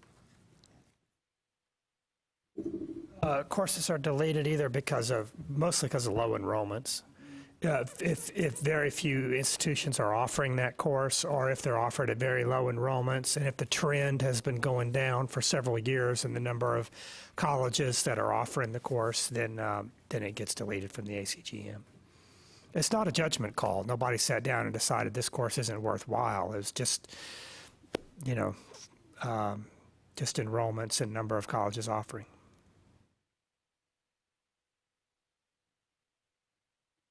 Is it possible to get that description up on the screen? The one that's scheduled to be deleted. 1342. In math? Yes, 1342 and 1442 are exactly the same course, just two different. But I think on the 2000 level, at least I thought, or maybe it was our institution, that the prereqs on the 2000 level was a college algebra, not a calculus. Yeah, that's. Yeah. I'm Even getting, for the one that's going to be deleted, it was college algebra. If it's called elementary statistics, more than likely it's college algebra. 13 was an entry-level freshman course, at least at our institution. We talked about it. Supposedly it's a college algebra. Could be wrong. Well, looking at the ACGM on those courses, it doesn't even give a prerequisite for either one of them. So, and it doesn't Leave them say, off because it's being deleted. oh yeah, very true. Yeah, it says elementary. Mm-hmm. And lists no prerequisite, so that's not going to work at all. I'm getting a, May not list any prereqs 'cause it's Right. But I don't think it's had any prereqs for No, I'm not aware of them. I think you can just take it. Well, could I get, I mean, As long as your TSA. since I'm from an institution that doesn't require the statistics, could somebody explain what is the purpose of requiring the statistics as part of this? Because I can imagine several different things. I can imagine the idea that statistics are so pervasive in the world that you have to have seen something about statistics, in which case a very elementary course could do the job. Or it could be that you really want students to have a serious statistics course, which, that requires a different kind of justification. And why is it that we're putting this into the field of study? And that'll tell us a lot about what kind of course do we actually want to require, not just what's the kind of course that we like, because those are different questions. I mean, we could really prefer the more advanced course, but still, for purposes of field of study, be willing to put up with the more elementary one, or not. I'm getting a little concerned about the total number of hours now, because now my associate's degree, right now is 63 hours to get their associate's degree. And because we've now added 21 hours in the FOS, where we had 18 hours we have 18 hours out of the 42, and then we had 18. And I think you said a few minutes ago we had 21 hours now. Right, we've got 21, of course. Of the 42, 3 of them are math, so that you can double count that. So right now we're at 60, and if we include statistics, we'll be at 63. Right. So. And students may also graduate in the field of study without completing the core. So it doesn't mean. But if the field of study includes the core, or we're not including any of the core, okay. I guess the assumption was the core was already part of it, but that's not the case. Well, the core is part of the 60 hours. So the core plus the field of study hopefully will equal 60 hours. If it equals more than that, then that's okay, but then make sure there's room in the 120-hour degree plan for a student to take, like if our field of study plus core minus the double dipping courses that could count for both is like 63 semester credit hours, okay, but then there's got to be 3 hours somewhere in their junior and senior year that they're going to have to find to make room for that core course that they're missing. So, because we can't have a degree program that's over 120 hours unless there's wild exceptions to that. So we need to keep an eye then to make sure there's going to be enough room in a typical math major. Although I think that's unlikely to be a problem, because most places have either linear algebra or differential equations or both as upper division courses. Can I ask how many of the four-year institutions have their statistics at the upper level?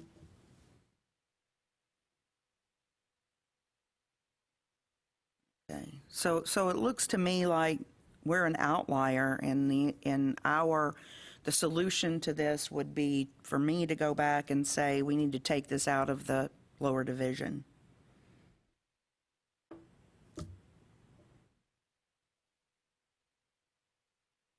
Yeah, so I'm going to show my flexibility. So I think given what we've already just put in the core, as well as we haven't decided on discrete, but since most institutions, and I looked at everybody's here institution last night, and most of the probability and stats are at the 3,000 or 4,000. So I would think that we could probably safely keep the statistics out of the FOS and still have students prepared for life by taking a probability and stats course within their math curriculum. So I'm stepping back and saying maybe that's not the course we want in our FOS. Yay.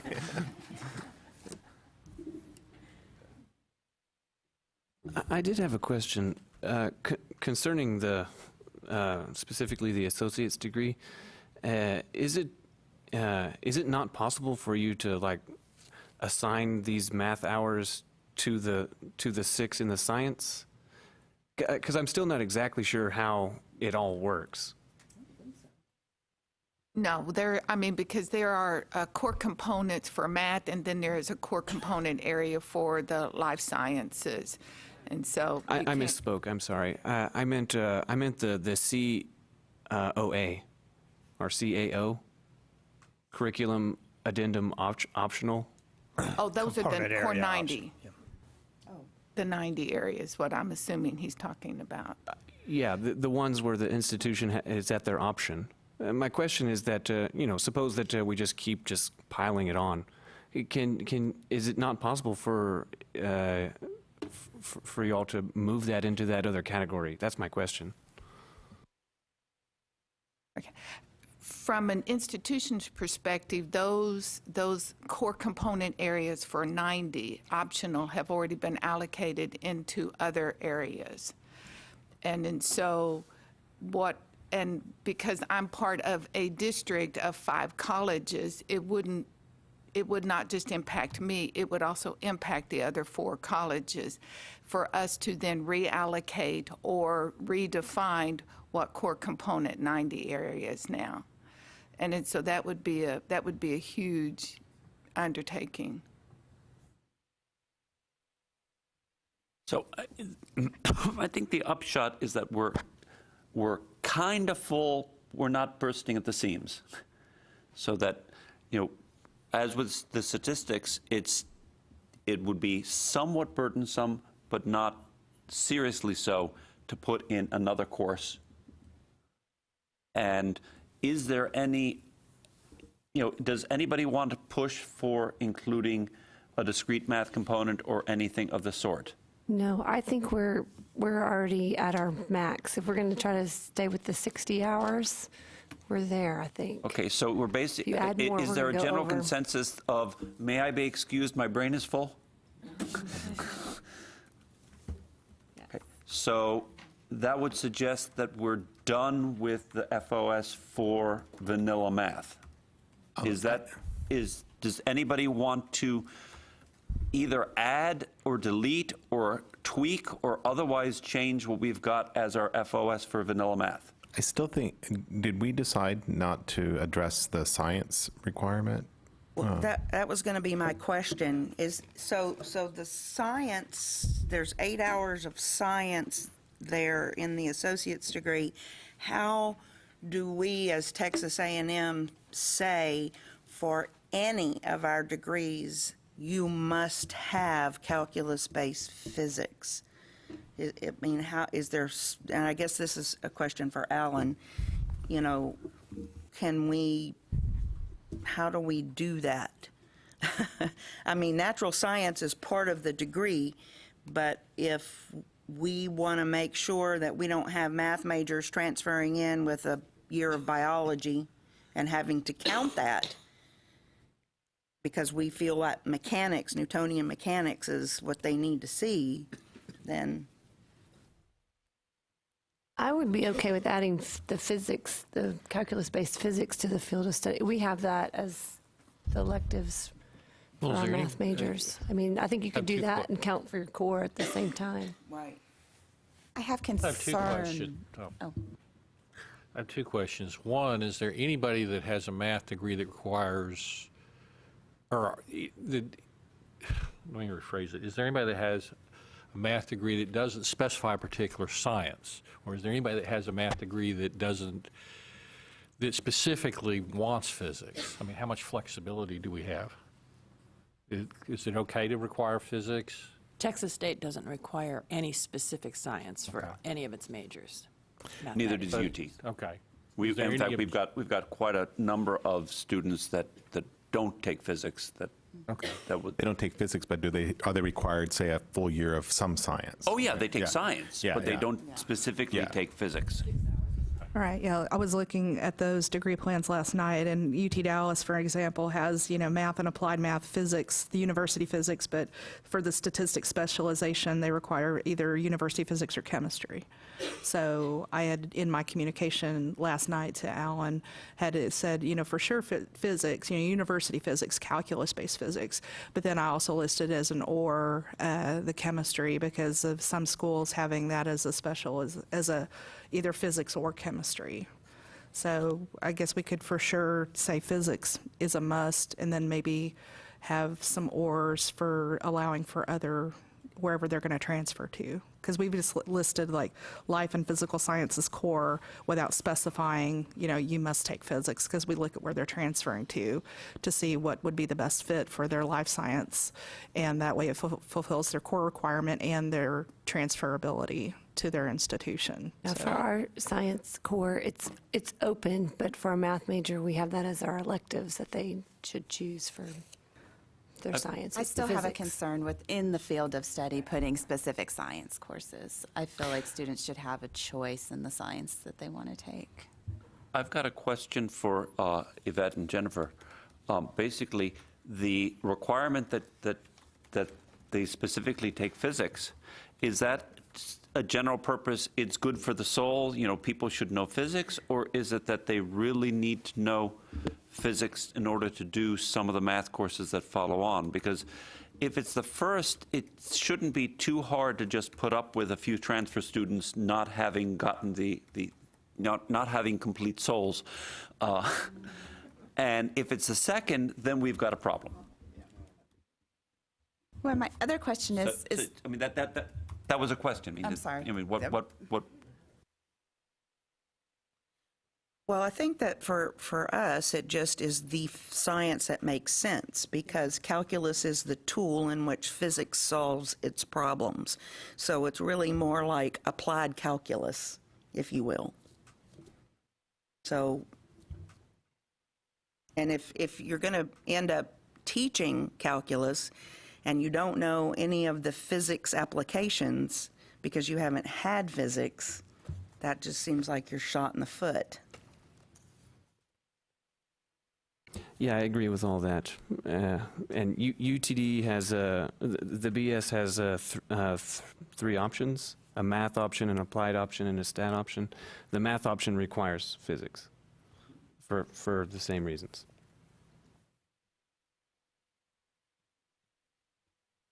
So interesting enough, UNT has, for math major, has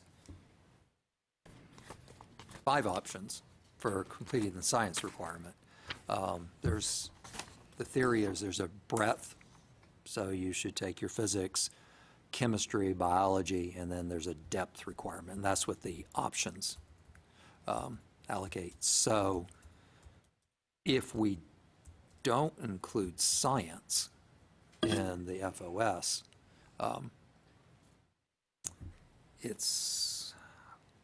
these options are just going to have to be scrapped. So that's, and I suppose it's like the physics option. I mean, and engineering, you got to know physics. So I mean, that's the depth option.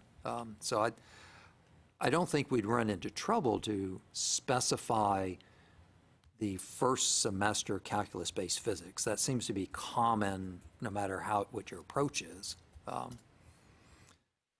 But if we leave everything else off and this FOS completes their degree requirements, that leaves a lot of things out for those institutions that have a science requirement. Because all these courses that, at least the ones I'm talking about, they're all 2,000 level. So if they're not included, then they have to like be scrapped, like you say. And we require 2 physics courses. so in the sciences, though, it's still in the core, right? So students will still be taking it in the core, Right. by their core. Right, but the point, at least the point that I'm making is that at the present time, UTD requires physics, not like physics or, it's physics, mechanics, and physics, electricity, and waves.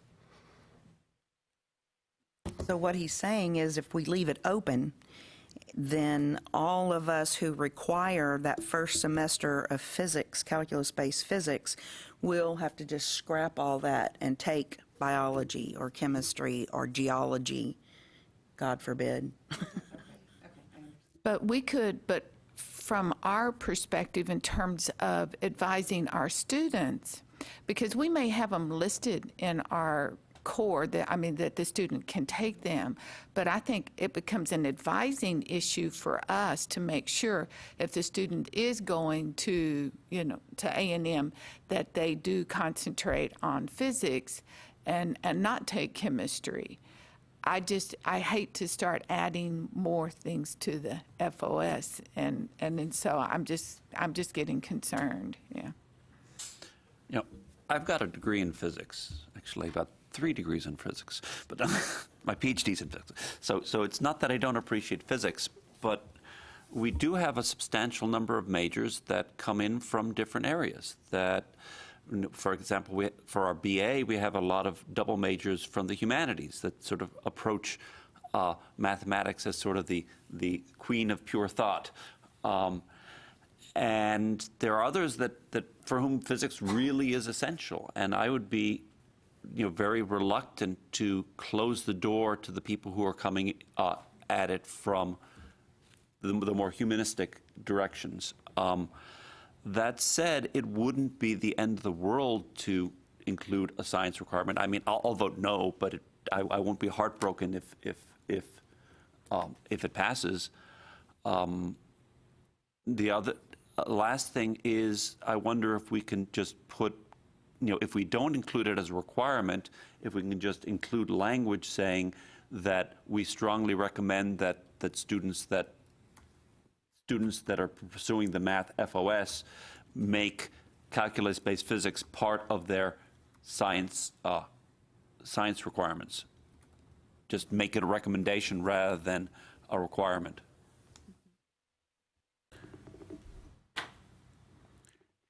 Recently, our institution tried to make our math major more flexible. And so instead of being restrictive of having which science to take, we do have, calculus-based physics, a full year is an option, but then they also have the option of a full year of biology, full year of chemistry, and a full year of geology. But that's to accommodate students, who sort of speaks to some of what Lorenzo's saying, but they need to have a year of science. We want them to have a year of science, but we kind of decided to make our degree a little bit more flexible and allow different. But the physics is calculus-based physics, the one that we specify as the year-long sequence. James, is that just 2 classes, 2 science classes? 2 science classes. It's a full, so a continuous, a first semester and second semester of 1 science. So that lines up with the core in the community colleges with the 2, with the 6 hours. Yeah. So it may be UNT is just out of whack with the core, because we require 3 courses, which doesn't line up with the college core. Yeah. Well, so we require 3 for the BA, 4 for the BS. And so while that's over and above the core, so is Texas A&M's math requirement. The core requires 3, Texas A&M requires 6. Even if you're a liberal arts major, you have to take 2 math courses or you don't get a degree. Well, I think that's where your core 90 comes into play. They've put the math and they've put the science in there. That's where it's taken its place. And the recommendation thing, that's the whole beginning of this was my question about how do we get it across that there are institutions that even though that just says generically 8 hours of science in the core, we want at least 1 semester of calculus-based physics.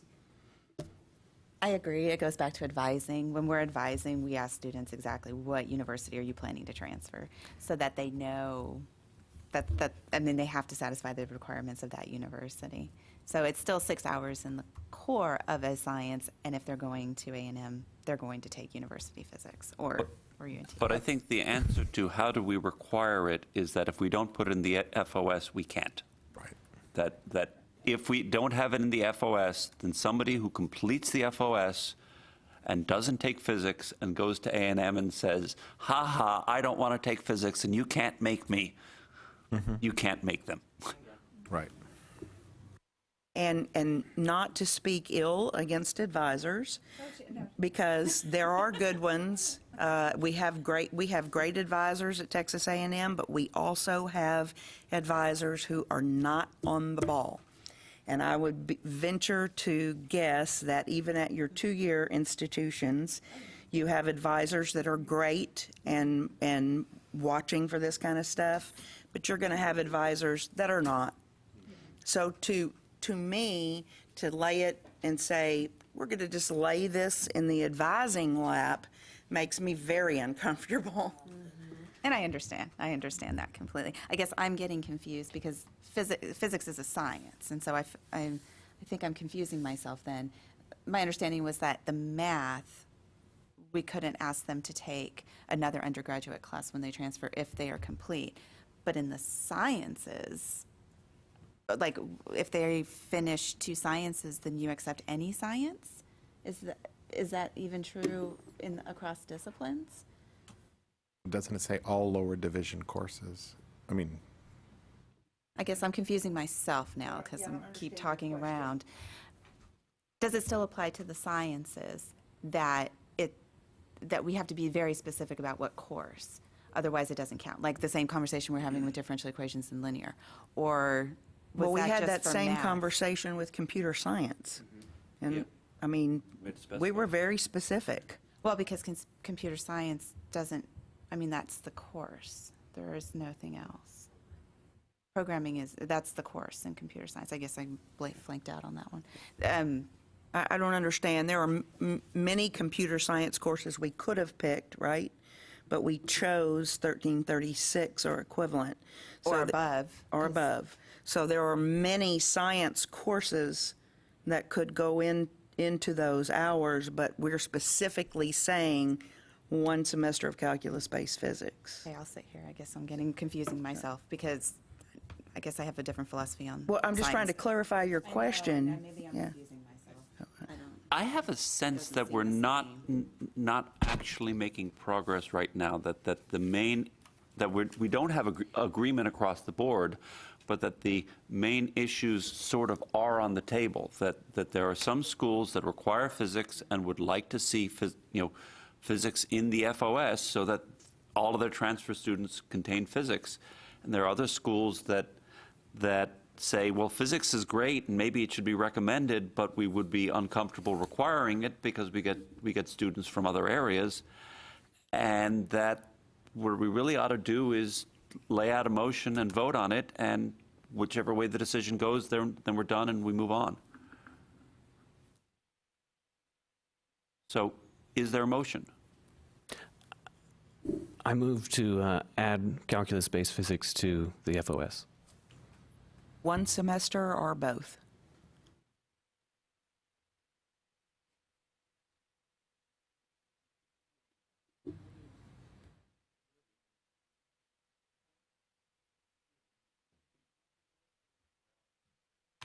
As an option. So if you do the physics option, then you would dig deep into physics. In fact, there's four courses that for the physics option, but otherwise it's 1. It's the first one.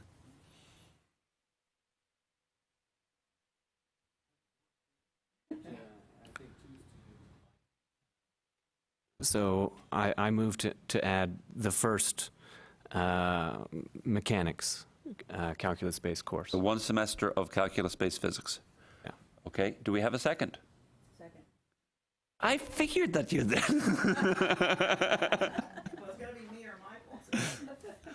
Okay, do we have any further discussion of this motion?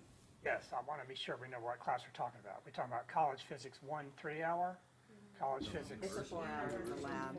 University, 24 university physics 2-hour, or or 25.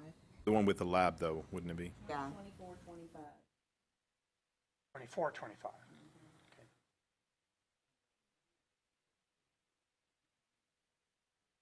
not 4.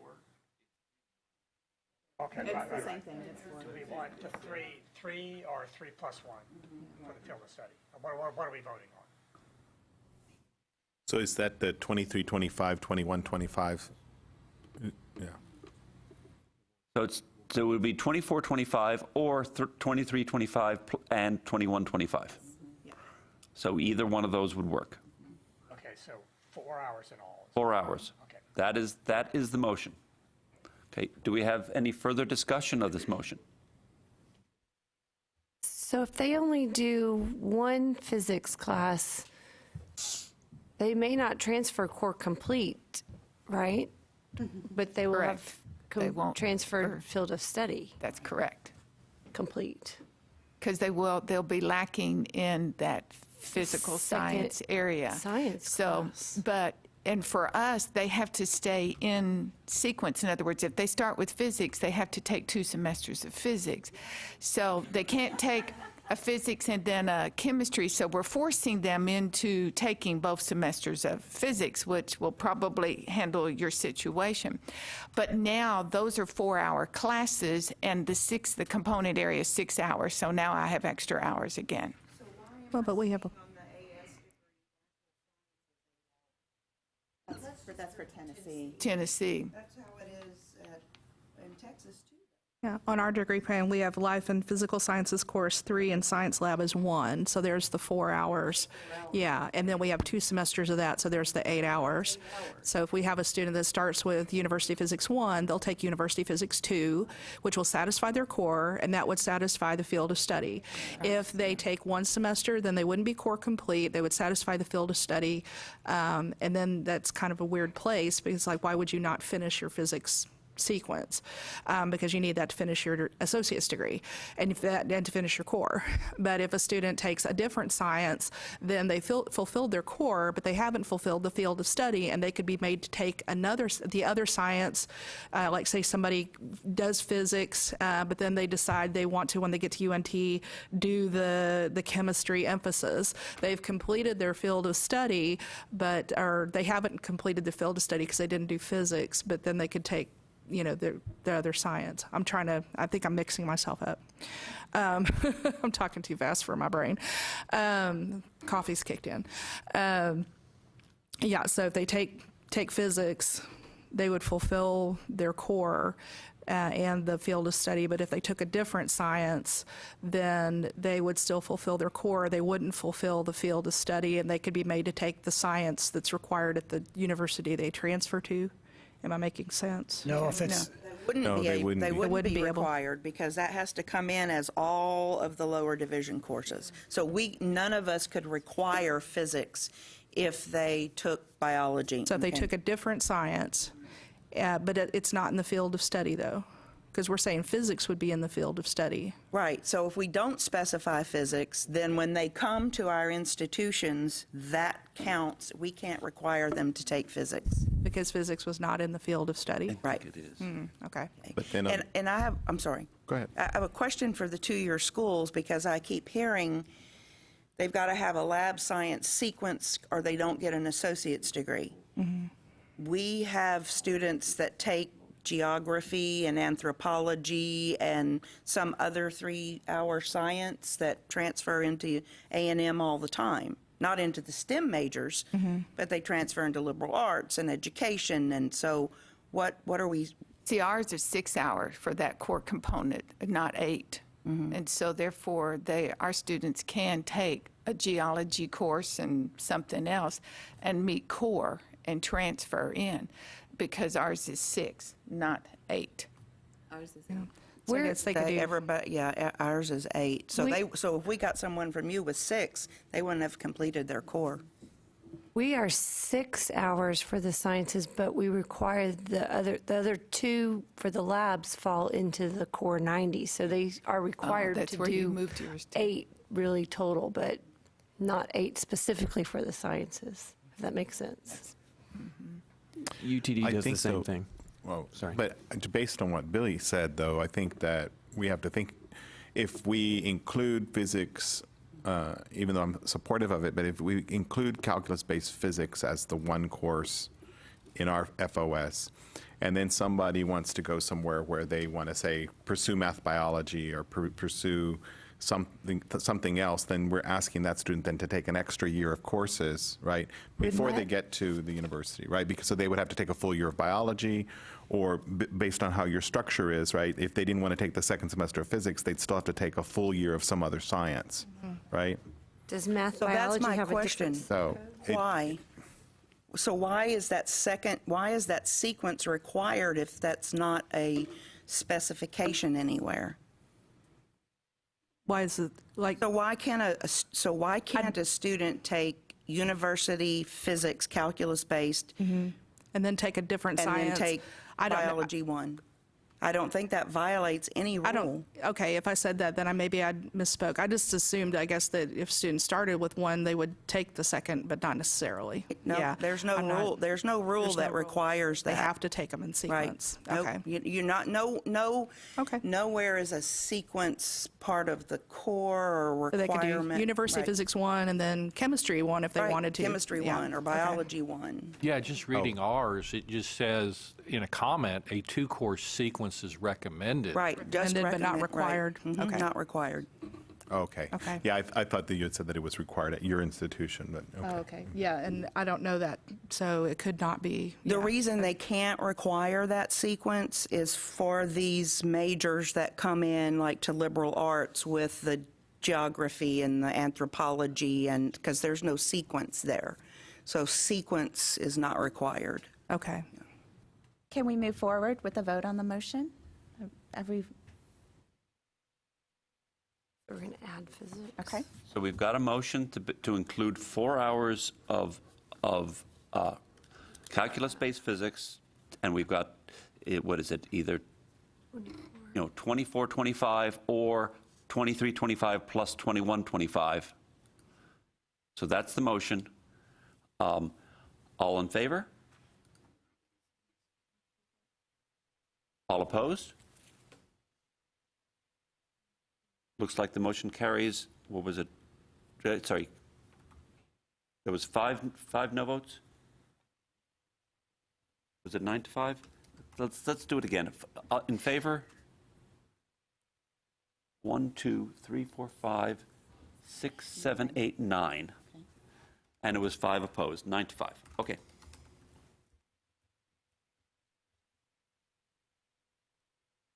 Okay, I think that wraps up the vanilla FOS. Right. Anybody got anything more that they want to throw into the vanilla FOS? I hope not. Okay, let's take a 5-minute break and keep it to 5 minutes, and then we've got a little bit under an hour to figure out what modifications of that are needed for a teaching degree. And whether we want, well, and I think that's the only non-vanilla thing that we can realistically tackle, and maybe we won't succeed, but I'd like to at least tackle it, and then we can call it a day. Question before we break. We are agreed that we are only the SIP code 27.01 and not the other degrees. That's right. Make that a formal motion when we come back.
the teaching thing, I think that Yvette had a motion to clarify what we've done so far, and it is, I move that this field of study applies only to SIP code 27.01, and the word only. Forgot what the other part was. Oh, and specifically, the teaching does not fall in there. So 2701 only, no teaching. I second. Just to clarify for the record, that would mean that this covers mathematics general, of course, pure mathematics, algebra and number theory, analysis and function analysis, geometry, topology and foundations, okay? And this field of study would not include, and let me be clear here, listen carefully, this would not include applied mathematics, okay? It would not include computational mathematics, financial mathematics, quantitative finance, mathematical biology, statistics, mathematical statistics and probability. Okay? So that's the motion. Okay. I have a clarifying question. So like UTD's BS degree has 3 options: the pure math, applied math option, pure math option, applied math option, and statistical option. Where do I find where what CIP number these are?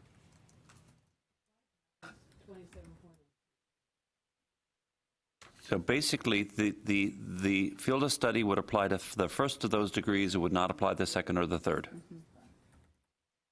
Okay. And who and when is going to handle the other 2? And if? I guess that's not part of our deal. Well, we'll have to look at the number of transfer students, and if it merits it, we'd have to have a separate field of study committee like this one to do statistics or applied math. And this definitely doesn't apply to actuarial science. That was financial, and that would be 270305. Okay.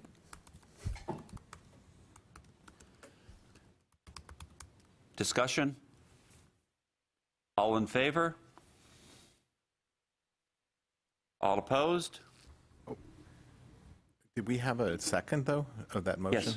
Oh, you did. Okay, I didn't write it. Okay.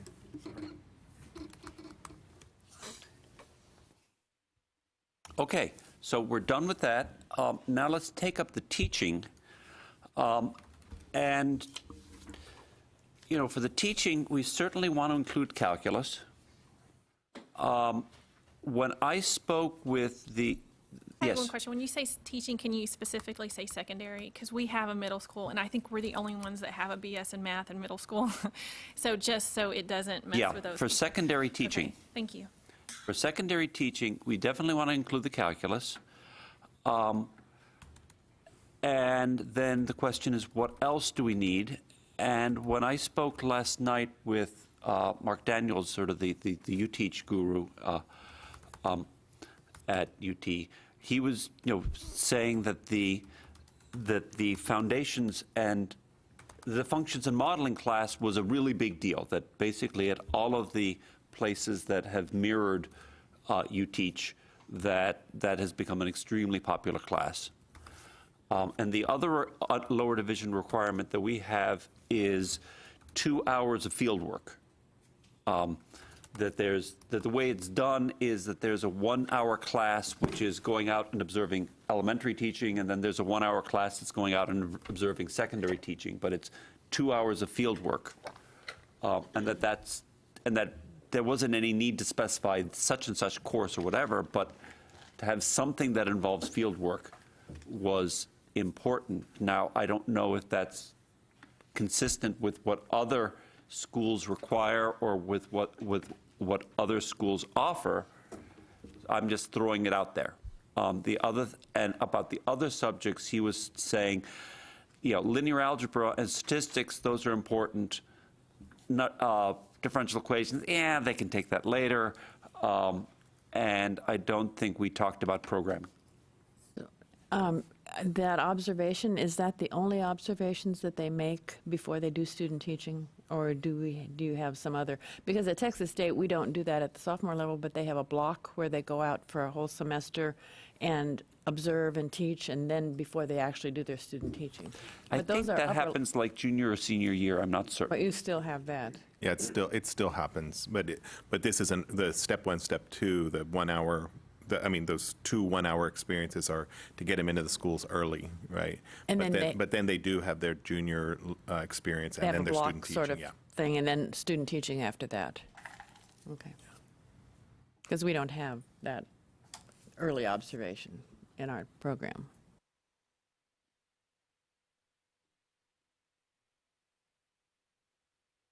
And do you have anything about, any insight on how that's Yeah, fit in so with we with don't y'all? do you teach, and so we, because I was trying to look up, we have one like 2000 level education class, and I don't see that it does include field experience. So I'm not against field experience. I think that's good. So we have one that's, but it's 16 hours of field experience it's a 3-hour class. But we do require Cal 1, Cal 2, Cal 3 of our secondary majors. We require linear, we require programming, we do not require DE. So we do not have, because your class is like a sophomore, that class, the functions and modeling, is that right, James, you're saying? Is it coded as a math class? Is that like an education class?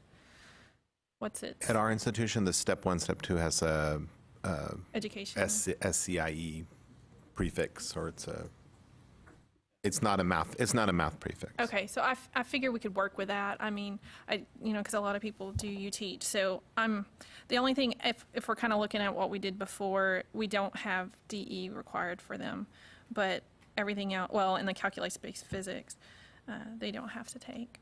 So. Well, and at Texas State, we have Cal 1, Cal 2, and linear algebra as requirements, although the linear algebra is upper level. And then they have 6 hours choice of several different kinds of courses, and one of them is Cal 3, and the other is differential equations, but there's a bunch others besides. So. Other programs? Or are these the ones? At UTD, we do UTeach, and it is, as I understand it, a math degree plus an additional 24.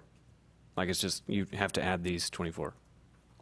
And 2 of the hours there's 2 courses, each 1 hour, that are at the 1,000 level, and the rest are upper division.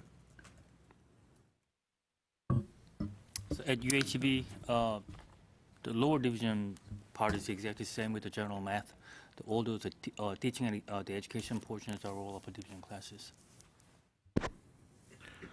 We have a UTeach as well, and we have the functions and modeling course, and that's at a 2,000 level. I think everything would fit. We have discrete there, but we have discrete for our other students as well. I imagine we'll probably swap discrete and linear with the new FOS that we've proposed. So I think we're okay. We don't have DEs for the teachers. It's in a long list of options they can take. Yeah, for us, so we require Cal 1 through Cal 3 and linear algebra, and differential equations as an option. So they can take it as an elective, but it's not a requirement. And then, of course, the functions and modeling course. Yeah, virtually the same. So what I'm hearing around the table is that Calc 1 and 2 and linear algebra are sort of required pretty much everywhere. Calc 3 is required in most of the programs. Differential equations and physics are really not there, that we could live without those. And then there's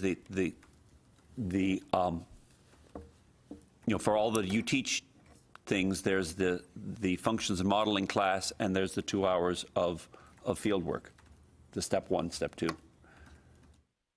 Secondary teacher education program or something. I forget what STEP is an acronym for, but. So if we didn't offer those at our school, but we had them in the field of study, students come in with those lower level courses, we'd have to find some way to use them. Is that my understanding? Yeah, yeah. I have to find some way to use them. And the functions and modeling class is the lower level? Yeah, well, at our institution, in many places, it has a Cal 2 prerequisite. I don't know that we have anything in the ACGM that we can use for that. Right. We'd have to create a new course for that. Right, and since it is the same course in every UTeach program. Yeah. So we So- don't do you teach? Right. Our teaching degree is the regular BA that falls under the field of study, where we do Cal 1, 2, 3, differential equations, linear algebra, plus real analysis, the physics 218, all that stuff. And then there's 16 hours of education courses that grant them certification upon graduating. One of those courses is a 1-hour field of study, field experience, and that's at lower division. And then a course called INST 222, which I have no idea what that is. It's not offered by our department, it's education.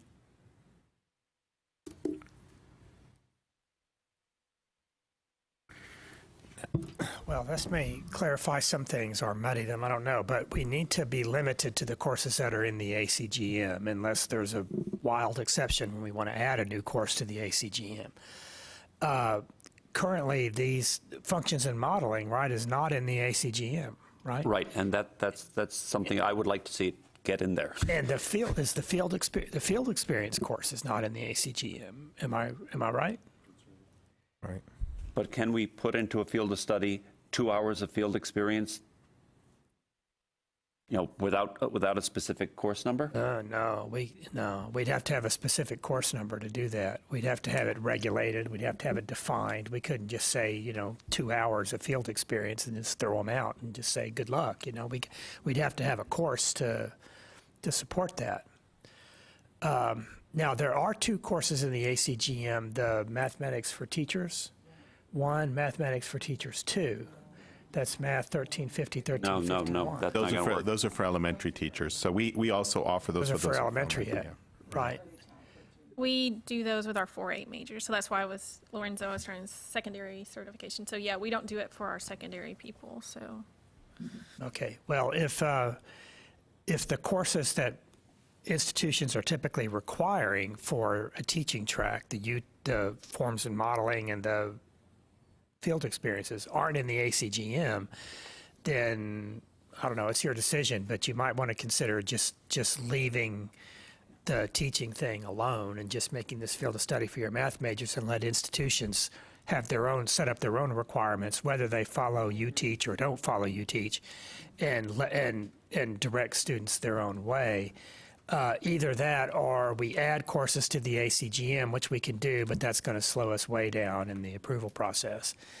And we'd have to do a careful count of how many programs require those courses. It would have to meet a minimum standard before it could be allowed in the ACGM. It would have to be like 4 or 5 institutions that require it as part of their degree program.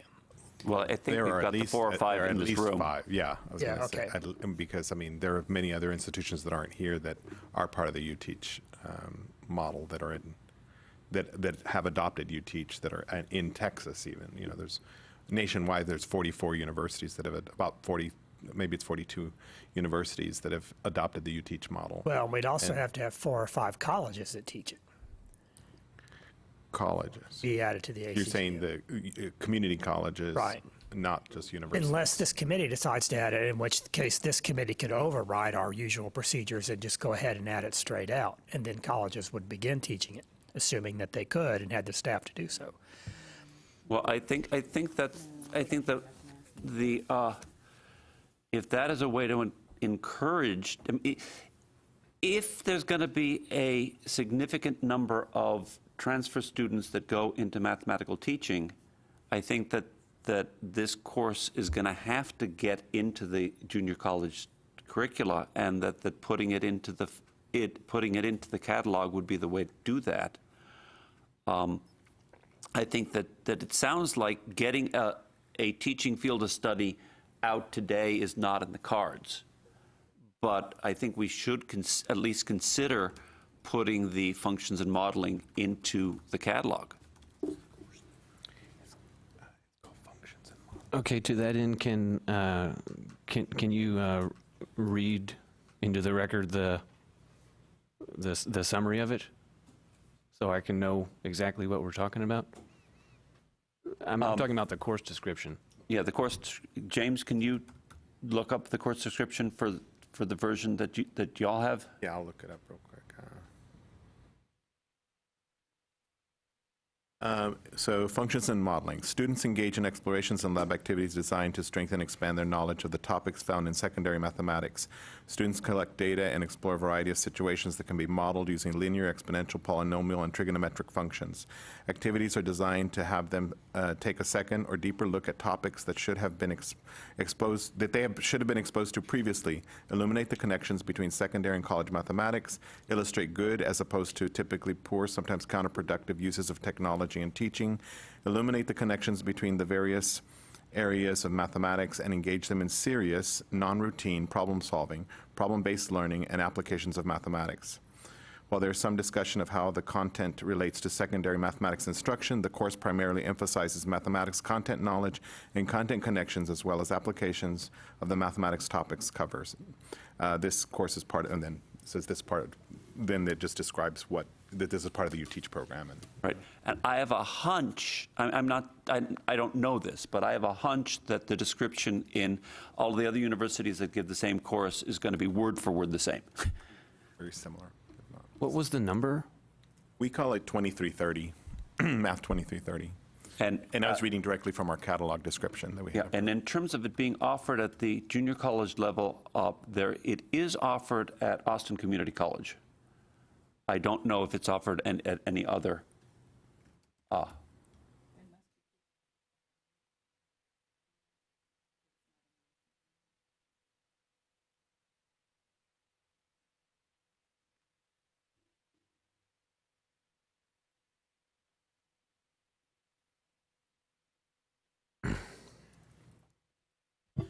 So we could only add a course to the ACGM if we included it in the field of study.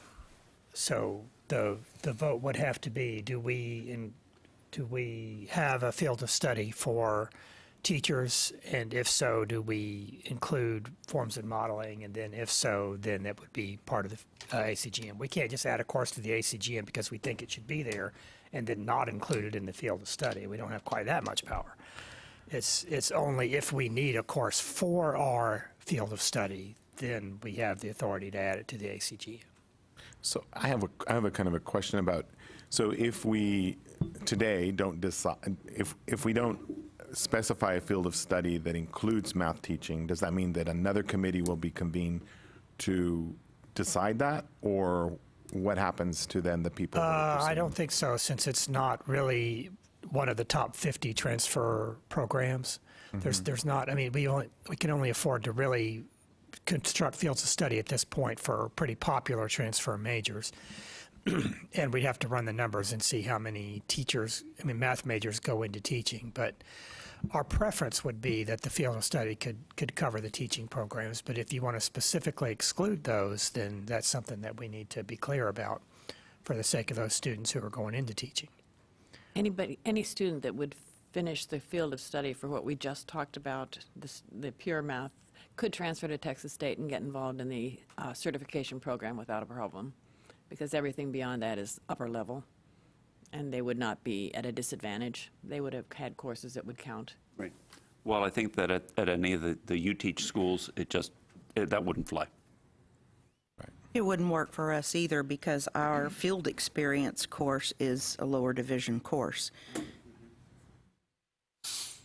So it may just be that teaching is sort of enough of a real well-organized track that with a few exceptions like Texas State, that the whole field of study business just doesn't really apply to it.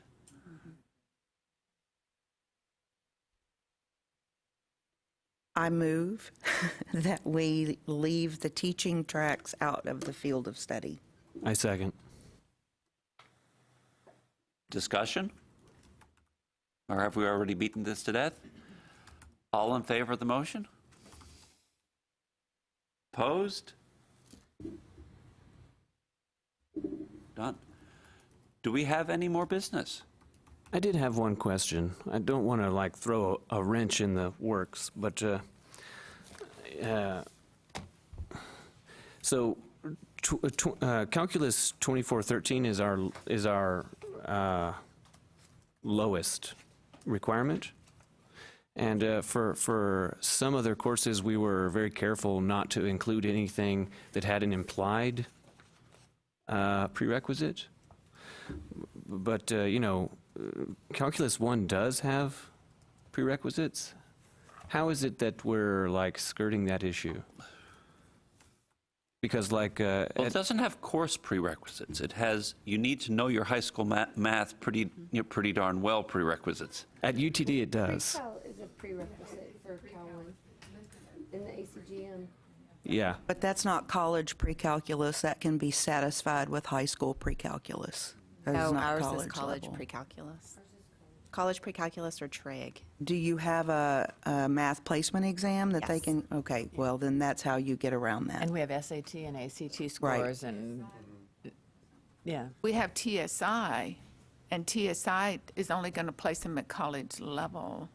Right, but we have, Doesn't we say also, pre-calc. we also include AccuPlacer to place students above the college algebra level. No, we do not. We only have TSI Or because a that's lot all of the schools- state requires. A lot of schools have internal placement tests to place students higher than the college algebra level. We accept the AccuPlacer. If they take it far enough, they can get into their calculus course. Right. They don't have to have pre-cal necessarily. There's also a CLEP test for pre-calculus, although I'd argue the depth of that greatly because I've seen students CLEP out of pre-cal and do miserably in Calculus 1. So But not too many students at our institution have used the CLEP, but there is CLEP to CLEP them out of, there is a CLEP exam to CLEP out of pre-calculus. So there is that option.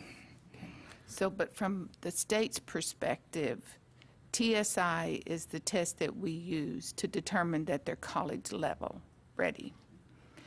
Once they're beyond that, then other institutions are I just using read it either their carefully. own self-made or AccuPlacer or something along that line, correct? Okay.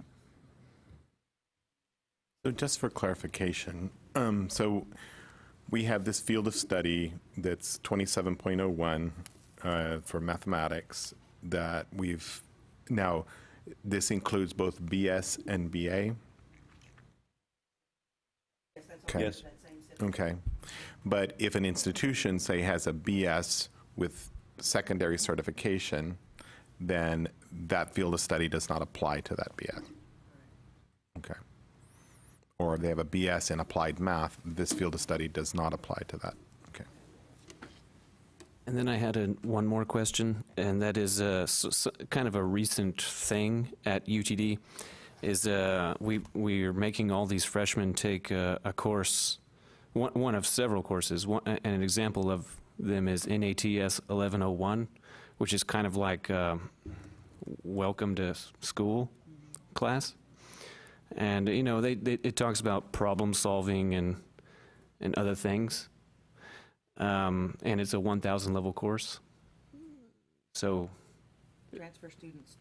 At our institution, we have the same type of freshman seminar course. Transfer students do not take it. If they come with 30 hours, they don't take it.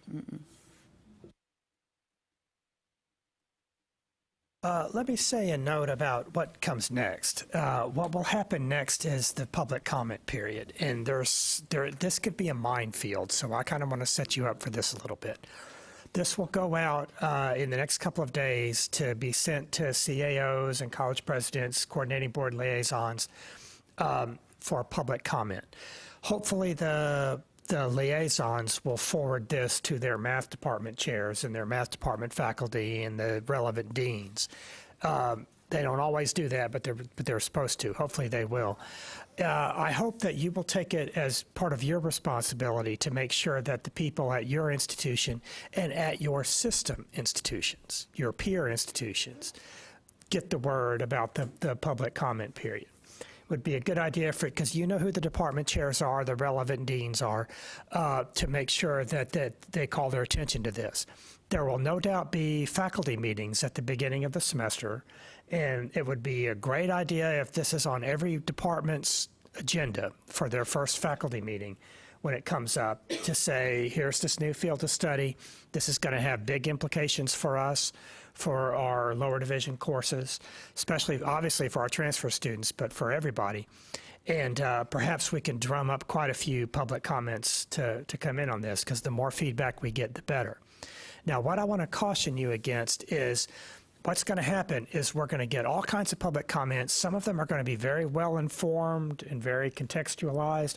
There are going to be a couple of rants in there, probably, where somebody just is going to blow off the first thing that comes to their mind, whether or not it really makes any sense, or whether or not they've really thought this through about, what the implications are of all this. I mean, somebody may just say, how are you possibly not including general chemistry too? I mean, how could the world will end? So what I encourage you to do is, when we respond to these public comments, is to recall and remember our discussions here today, and the discussion that we had, and the consensus that we arrived at. What will really drag us down, I think, and slow us down, is if we try to reinvent the wheel and rewrite the field of study that we built today via email, without us being able to talk to one another about it. We have already had the conversation. Okay, so let's try not to have it all again, because what will happen is we're going to get field of study comments. I'm sure we're going to get them. If we've talked about it, they're going to talk about it, where people are going to say, where is discrete mathematics? This has to be in the field of study. We're going to have some people say, why are you including differential equations? Our program only offers that at the upper division. You're going to mess up our curriculum by moving this to the lower division.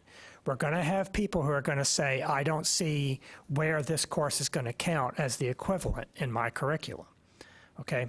So you're going to have a yes or no question sent to you, because I'm going to translate every public comment, good, bad, neutral, crazy, or sane, into a yes or no question for you. Do you accept or reject this public comment?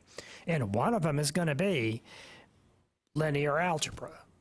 Yes or no, should that belong in the field of study? One of the questions is going to be differential equations. So what I kind of hope won't happen, it's up to you. You're the committee. You can decide whatever's best.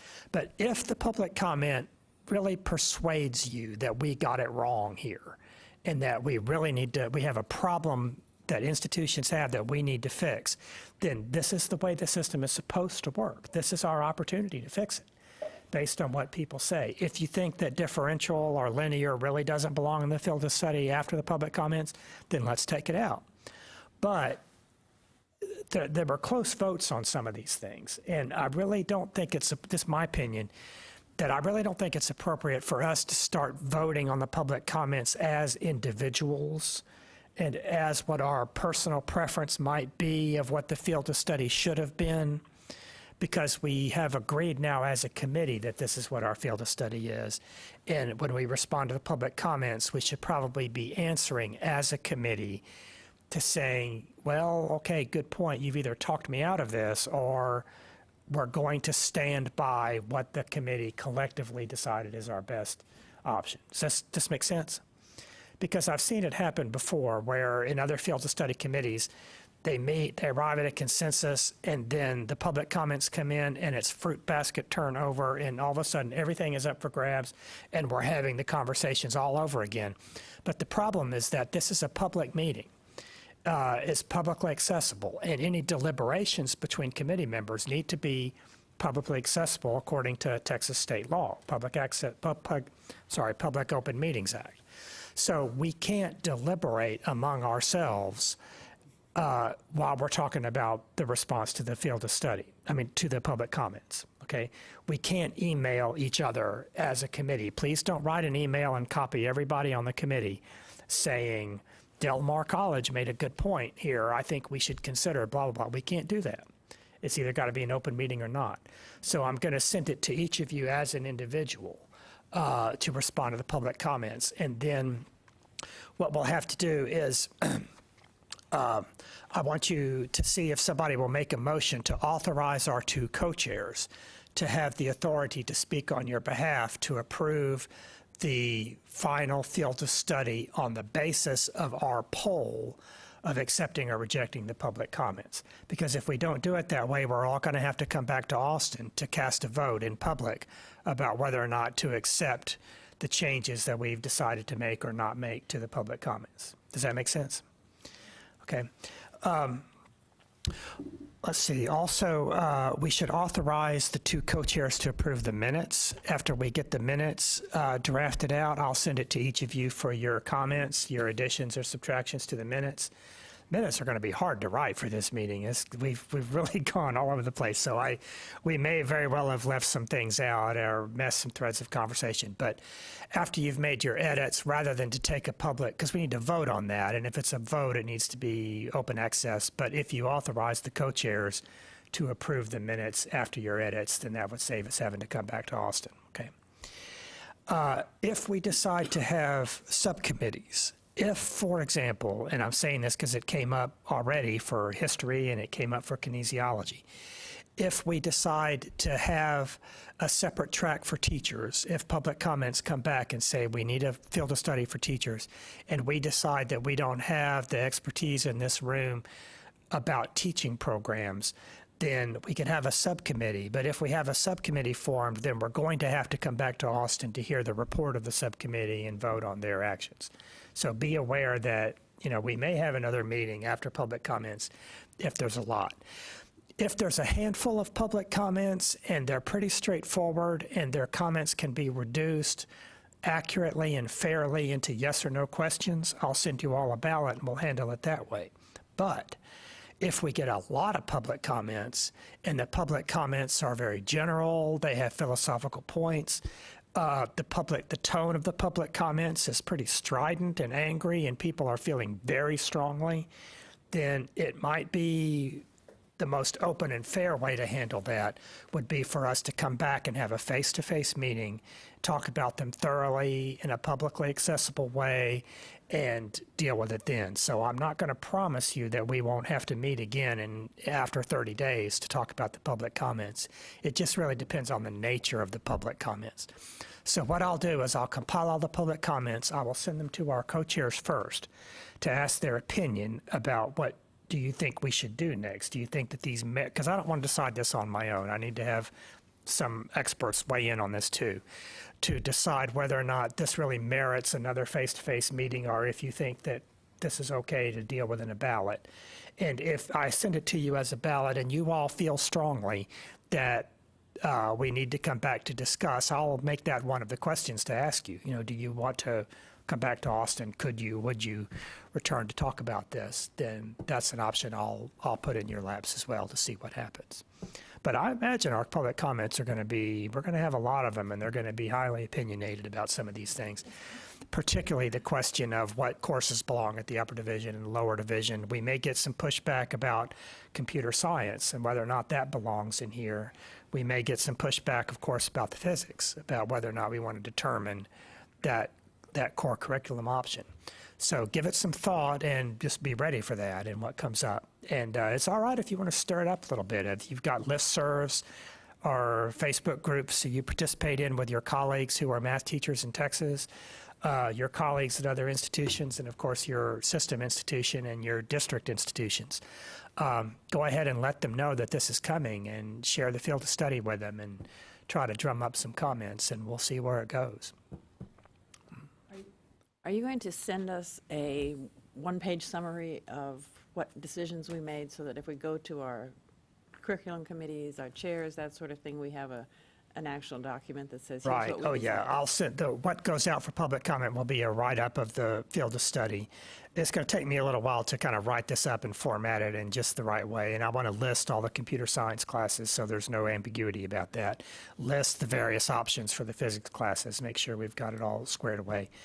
And then I'll include our field of study along with our summary of the public comments as a reminder to you, of what it is we We decided. have meetings coming up very quickly, within 2 weeks, Right. Yeah, this will all happen in the next couple of days. But sure, you could go ahead and tell your committee members now, or anyone you want, that what we decided today was, and I'm going to make sure to just read this into the record, what we're deciding here today. Calculus 1, Calculus 2, Calculus 3, all of those are the 4-hour required versions. Linear algebra, 3 hours. Differential equations, 3 hours. Computer science, programming fundamentals 1 or higher that requires that course as a prerequisite. That's 3 hours. And then university physics 1 plus lab for 4 hours. Okay? So that's a total of 12, 30, 40, 50, 25 semester credit hour field of study. Okay? All right. And this only includes the zip code for the general math. Okay. That about right? Okay. Can someone make a motion to authorize our co-chairs to approve the minutes and to approve the final field of study as amended by our response to the public comments? I move for that. Okay. Oh, sorry, okay. Can you call for the vote? I can't do this because I'm not a member of the committee. Can you restate the motion so that I don't know.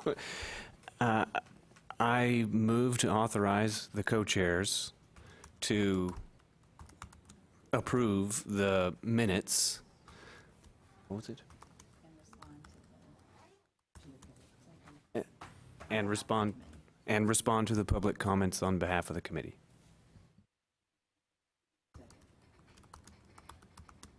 All in favor? All opposed? 12-0. It passed. Surprise, surprise. All right. Well, thank you all very much, and I'll let them have the last word. But my second to last word is to again thank you all very much for your patience and your participation here, and more than that, to thank you for your expertise. Thank you for the years, the many decades represented in the room here of teaching experience. And the expertise you brought here about what our math majors need to know and when they need to know it. And all of this has been extremely influential in shaping this field of study, which is going to be in turn influential in shaping how mathematics programs in Texas and beyond take shape over at least the next 5 years. So we know it's an imposition to come in and spend 2 days here. And we appreciate the support of your institutions to help fund this and your time to do it. So thank you on behalf of everybody here at the coordinating board. Thank you very much. It was very nice to meet everybody, and thank you. Safe travels back home. That's all, folks.